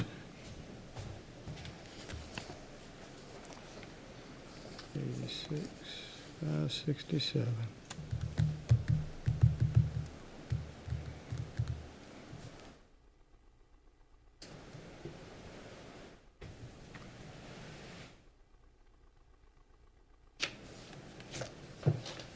Number 86.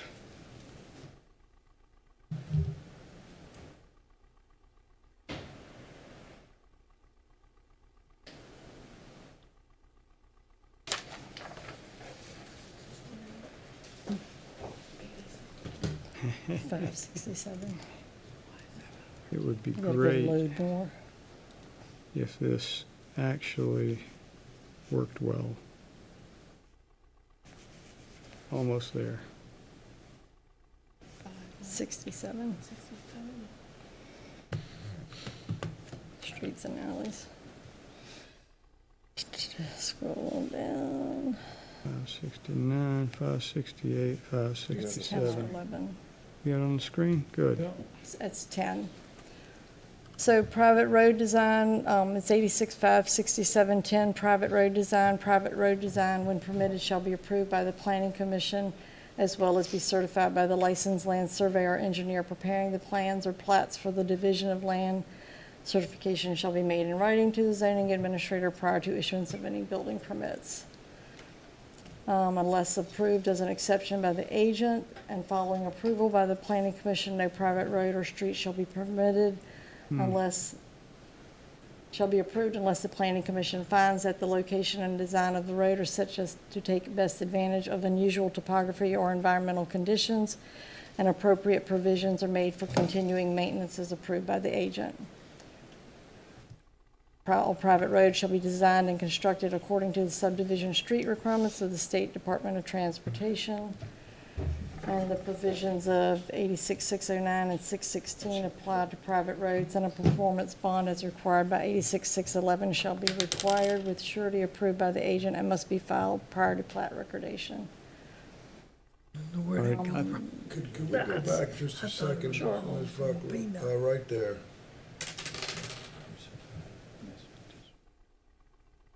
Unless approved as an exception by the agent.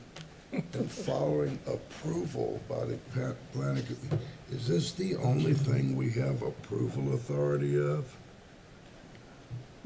This is specifically for the request to keep the roads private. They still have to be built to state subdivision street specifications, but it is to keep the roads private within the development rather than. And that, we have approval authority? Yes, sir. That's the only thing I've seen in my 6 years of being here. Site It's usually recommended. It is usually recommended.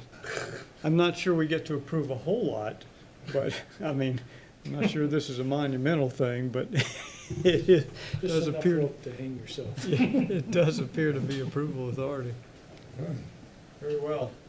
You know what that is, John? And so when y'all approve this road, Canada's gonna say, I should go talk to the planning. Exactly, exactly. Thank you for the support. One time that in we- 6 years. Very well. Proceed, Ms. Buckler. I think we've talked about most, I think we've talked about most stuff. Great. So like I said, the Planning Commission's role in this request is the review of the private road waiver and the review for conformance with the comprehensive plan.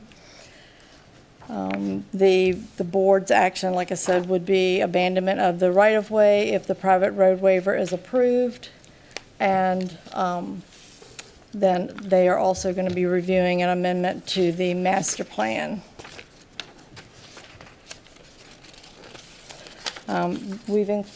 So the master plan amendment, just to give you a little bit more information about that, since this goes back to our earlier conversation about proffers and proffer amendments. The master plan, once approved as part of a rezoning, becomes a proffer. And so in this case, that's why it is going only to the board. It does not increase the number of residential units, the density, or really the uses. It's really just a modification of the layout. But there have been several administrative amendments over the last couple of years, and we just thought at this time it was best to bring it forward to let the board take a look at the amendment and get that on record. And I did notice that in the package, so hopefully in your all's presentation, the master plan amendment, the page cut off in your package, so you don't see the whole thing. So hopefully it's in your all's presentation so that you can go over it with them.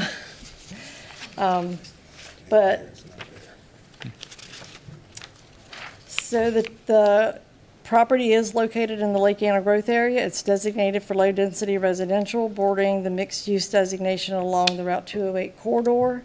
The project was approved in 2005 prior to the planned unit development district that we have now. It is suggested in the 2040 comprehensive plan that projects over 10 acres be considered for PUD zoning. Public water and sewer is not available along the stretch of Route 208 at this time. However, the project is being serviced by private central water and sewer utilities. And approval of the private road waiver request, as I stated earlier, does require that the roads be constructed to VDOT subdivision street specifications. And the developer does have to provide a mechanism for maintenance, and there is a draft amendments to the declarations to take care of that in your package. I just quickly reviewed the criteria for the private road waiver as far as the design and the continuing maintenance. 86.56710 A through H also talks about compliance with subdivision street requirements, which they do have to do, requirements for creating the plat, compliance with erosion and sediment control, disclosure to future owners, and provisions for road maintenance and snow removal. There is language that we would require on the plats disclosing that the roads are private. That language is also required to be in the deeds and in the road maintenance agreement, that they are private roads. And that's really it. We covered most of it before we got started. So if you have any questions, I'll be glad to try to answer them. Are there any questions for Ms. Buckler on this?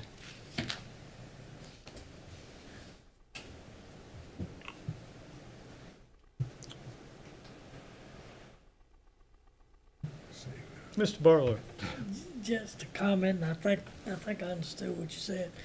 You said this would go to the board if there was an abandonment of the right-of-way. But If the private road waiver is approved, then the abandonment of the right-of-way for public use will go to the board for public hearing. So there are portions of the project that are already recorded, which dedicated the streets, dedicated the right-of-way, the road area to public use. So if the private road waiver is approved, then the board will need to abandon that public use right-of-way. Okay. But this is another one where we didn't officially adopt, or did we? And So, right, it's one of it's the instances like we were talking about under the State Code Section 15.2.2265 that automatically, by recordation of a subdivision plat, the locality does not have to take any action to accept the dedication of the fee simple land where the road is going to be built. And so the plats that have been recorded dedicated that right-of-way to public use. can we abandon all of them at once? That's up to you all. We don't even make recommendations. Yeah, we're not gonna make a recommendation to you on that, you're on your own. Hearing no further discussion, the chair would be looking for two motions then. The first motion being, Well, I would just say, the applicant is here, and they may want to explain a little bit more about their purpose for well, wanting to we keep can the... certainly hear from the applicant if they'd like to make a presentation. I'm sorry, I get out of the public hearing mode and I just lose the flow. This button to go to next. Oh, thank you very much. Good evening, Mr. Chair, Commissioners. I thought we'd take a time to give an update on our company, myself, and the project. My name is Joe Walsh. I'm the project director. I'm a new resident of Spotsylvania County. I've been at the project for about a year, and I wanted to introduce our team. Charlie Payne is our land use counsel with Hirschler Law, and he'll go through the details of the request on the private road waiver. Mitch Bowser is our principal engineer. He's also with us tonight. Mitch has been handling all the engineering work at the project, including roads, of course. Nathan Kaiser is with our company. He's the first person from Reef Capital that's been here, and he's been here for over 5 years. Nathan's the project manager, and he's also the environmental compliance manager. And I am the declarant and the manager of the legal entity.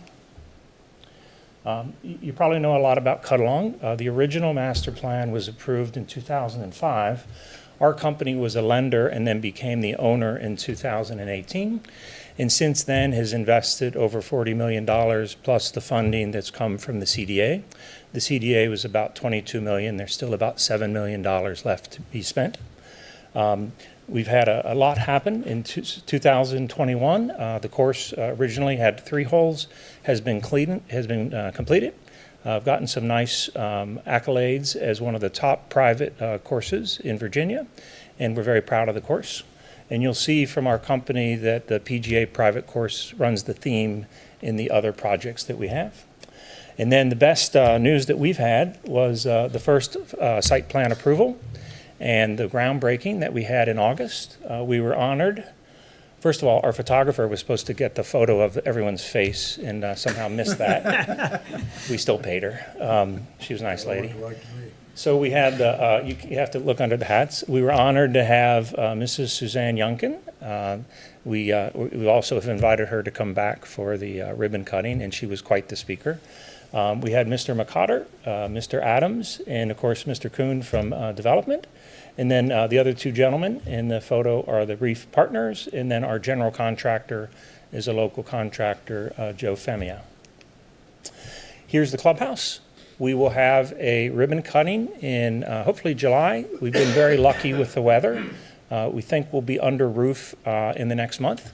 And then we'll be certain, and I apologize, I haven't met anyone personally, we'll be certain to invite everyone to the ribbon cutting. And again, we've asked Mrs. Yunkin to come back and to cut the ribbon for us.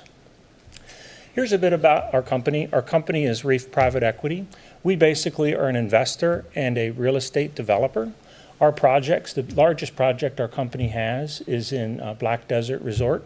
If you've been to Moab, Black Desert is close to that. Our company is out of Lehigh, which is in the Salt Lake City area. And Black Desert is a major destination for anyone that lives in the Salt Lake area for winter. Marsala is our newest project, other than Cutalong. Marsala is a condominium project along with a private golf course. That's it, the new Deer Valley expansion. It's quite the nice project. Tiger Woods is the designer of that golf course, and we have a preferred relationship with TRG Golf. And then the other large project, of course, is Cutalong, our 950 acres, and we're very happy to say after all the years we have a vertical building at Cutalong going, that's legally going. In our other projects, Cormont is an on-site condominium project at the same Deer Valley.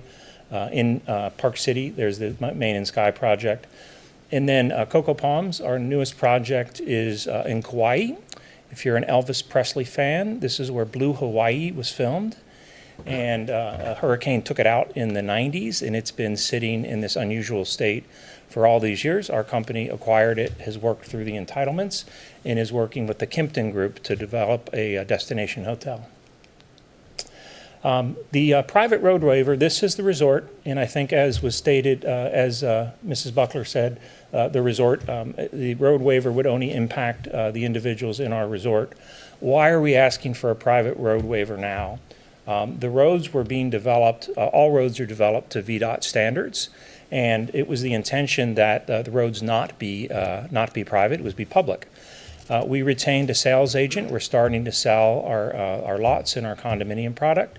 And our sales agent, their first comment after the market research was, our buyer is looking for a gated community. Thus, we had to go back to the development department, apologize for the change, and sort of unwind the right-of-ways that had been granted to the county in this process. And then I'll invite Mr. Payne to talk about the private road waiver. I don't think you need this, but. Mr. Chairman, other members of the Planning Commission, my name is Charlie Payne, I represent the applicant. It's a pleasure to be in Louisa County. I don't want to take up too much of your time this evening because I know the Eagles and the Commanders are on, so I know everybody probably wants to get back to watch a game. And Joe was doing such a wonderful job, I'm not sure why he passed the baton on to me. But, I'll just kind of reiterate what we're going through tonight, and we would appreciate your action tonight if you desire. As you probably know, we do have to get to the Board of Supervisors for the vacation of the right-of-way request, and we've got some pending site plans and building permits for our next phase of development. So tonight is fairly important for us to get moving on this project as quickly as we possibly can.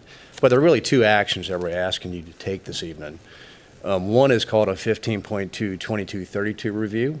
That's a state code requirement that the Planning Commission take to determine that a change in any sort of roadway, if you will, in this case is from public to private, requires the Planning Commission to make a determination that that is in substantial accordance with the comprehensive plan. That's the first one. The second one is obviously falls under your ordinance regarding approval for private roads, which staff had noted earlier, which falls under 86-567-10B, and staff went through those elements, and I'm happy to discuss those elements as well. Just a couple of things just to add to the support for both of those requests. Of course, this is in the Lake Anna growth area. The project's been approved for resort development. As you can see, all the roads are contained within the development, so it's not affecting any outside third parties. And then, of course, the roads will be built and maintained by the developer. So the taxpayer doesn't have to maintain these roads. They don't have to build the roads. They don't have to improve the roads. They don't have to remove snow from the roads. So we believe it's in accordance with your comprehensive plan for this particular project especially. And in regards to your elements and requirements under 86-567-10B, the roads will be designed to VDOT standards. They will be built by the developer.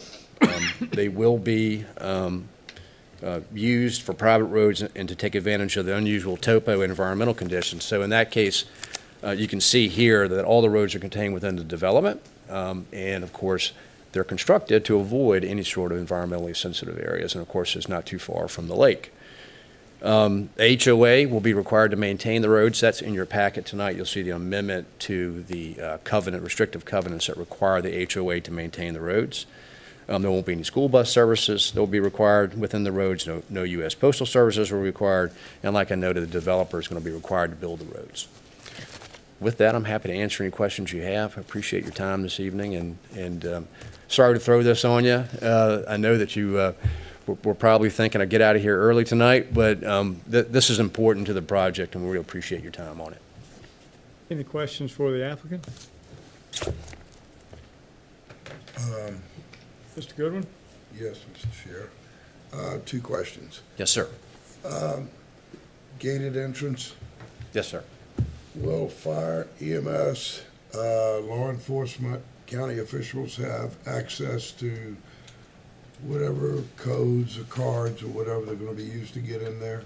I believe that's a county ordinance requirement, a public safety requirement. Yes, sir. Typically, they have a lockbox, Knox locks box, if someone's not manning the gate. But I don't know in this case what the county would require, what the fire marshal would require, but that will come up in site plan, and that will be addressed at the site plan stage. Okay. Yes, sir. Number 2, Mr. Chair. Thank you very much. Thank you. Number 2, you said that there's an amendment to the HOA agreement. Yes, sir. That has not been approved. Well, Which plan, I guess, what's Plan B if the HOA does not approve the amendment? well, they're the HOA. So the declarant today, because we don't have, the project's not built out, and the declarant remains in control of the HOA, and the declarant is the owner, the developer. Okay. So it's there, because if you don't approve it, and the board doesn't approve it, then we'd have to unwind it again. So it's all conditional on approval by the planning commission and the board. Okay, good. It's good to be the king, isn't it? Yeah. That's very typical for a lot of Thank you, thank you, Yes, sir, Mr. thank Chairman. you. Thank you, Mr. Goodwin. Any other questions? Thank you. Thank you, Mr. Chairman. Any further discussion? Then I'm going to go back to where I was just a few minutes ago and say the chair is looking for a motion on, 2 motions. The first motion on whether or not this change from public to private roads is in conformance with 2040 comprehensive plan. So moved. Second. Motion and second to, you so move, but do you so move that it is or is not in conformance? That it is. That it is, very good. That's, Very that was good. your statement, sir, and that's why I Well, moved. I asked for a motion on conformance, but I guess what I was saying is whether or not you think it is, but very good. Yes. So we have a motion that the change is in conformance with the comprehensive plan, and a second. Any further discussion on that? Ms. Johnson? Mr. Brooks? Yes. Mr. Disisway? Yes. Mr. Cross? Yes. Mr. Goodwin? Yes. Mr. Kersey? Yes. Very good. So we have confirmed that this is in conformance with the 2040 comprehensive plan. The second motion is to whether or not to approve the private road waiver request. So moved. Motion to approve the private road waiver request. Second. And a second. Any further discussion? Ms. Johnson? Mr. Brooks? Yes. Mr. Disisway? Yes. Mr. Cross? Yes. Mr. Goodwin? Yes. Mr. Kersey? Yes. Very well. The private road waiver request is approved. Thank you all. Yes. And that takes us to discussion. And I'm going to combine discussion and reports. Ms. Buckler, do we have any reports for us tonight? I just wanted a couple of announcements of items. Just to make sure that everyone received the email invite to the board meeting Monday night, if you are, would like to attend. The presentation to Mr. Weaver's family of the Planning Commission's resolution will be done at the board meeting with the board's presentation of their resolution to the family as well. In speaking with the family, they were asked about attendance at the meetings, and they preferred one meeting, and we gave them date options, and that was the date that was chosen. So both presentations will be done on Monday night. So we have noticed that there could potentially be more than 2 planning commission members in attendance at the board meeting, just to make sure that everything is covered for presentation purposes.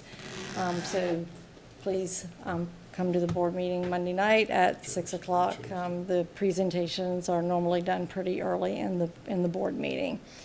And then for next month, we have 2 cases that we had the neighborhood meeting last night. One is for a solar project, and the other one is rezoning from commercial to agricultural.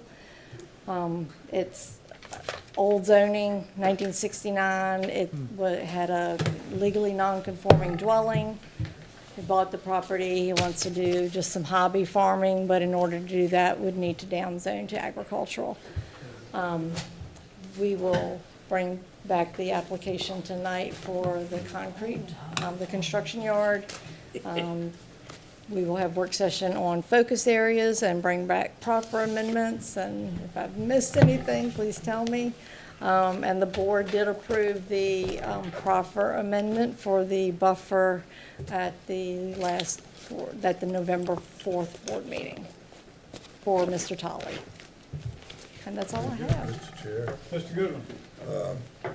I think we're coming up in January of reviewing our bylaws. Do we want to have some sort of discussion before vote on bylaws? We can add that to the I mean, with everybody else's, work session agenda as things well. kind of move at the speed of light during the holidays, and They do. it can get past us. We did a pretty thorough scrub on the bylaws 2 years ago, I think, and I think we're required by law to review and reapprove them every year. it's worth looking at them again, yes. We will add that to the work session as well. Very good. Just thinking that maybe it's not going to be too significant this time around, but yeah, we have to comply. They have to do it. We can also go ahead and we can forward that in advance to the county attorney's office and have them take a look at them for any items that they feel may need to be addressed. That'd be great. Thank you. The other thing, Mr. Chairman and staff, we're not aware of what changes go on in the General Assembly. I mean, a whole new set of laws went on July the 1st, and we may have to comply. I don't know. I haven't looked at them all. But It might be, if we come to a time, I don't know if we ever will, but if we come to a time where the work sessions, the time of the year where the work sessions aren't quite as heavy, it may be a good time, or just to schedule somewhere around April to May timeframe, a work session that talks about General Assembly update. Put it in there. I'm glad you. invite senators. I'm not sure what you said that made me think of this, but the CIP will also be on the December Yes. work session. Yes, it so will. It'll be a whole lot of discussions. Yeah. And Mr. Chairman, I unfortunately will be out of town on Monday, so please give my respects to Mr. Weaver's family and stuff, but I have business. Back later on in the week. It's at 6. At 6 o'clock, yes, sir. All right. Anything? One more Mr. thing. Quarles? So that will be at the beginning of the meeting or the end of the meeting for Mr. Weaver? It's at the, it's near the beginning of the regular session of the board meeting. Usually do it early out of consideration for the family. Mr. Chairman, Exactly. if you would pass my sentiments along too, I'm working out of town, and I will not be back in town by 6 o'clock. I will do my best to remember to do these things, absolutely. I've already Thank you. sent you an email as a reminder, sir. Thank you. Does anyone have any update on a new Jackson District rep to the board. I have asked. I've not heard not one whisper. I intend to make a point of seeing Mr. Williams on Monday night for briefly, just to ask him to help us get back up to full strength. I know it's not an easy task to find dedicated public servants, but just a general reminder. Do what they did in my case, get somebody who's not dedicated. I understand, yeah. We got a lot of those, but very good. Wait. Second. Anything further, Ms. Buckler? I believe that is it. All right, last is announcements. Don't have any, so we would look for a motion to adjourn. Second. Move second, we are adjourned. Thank you.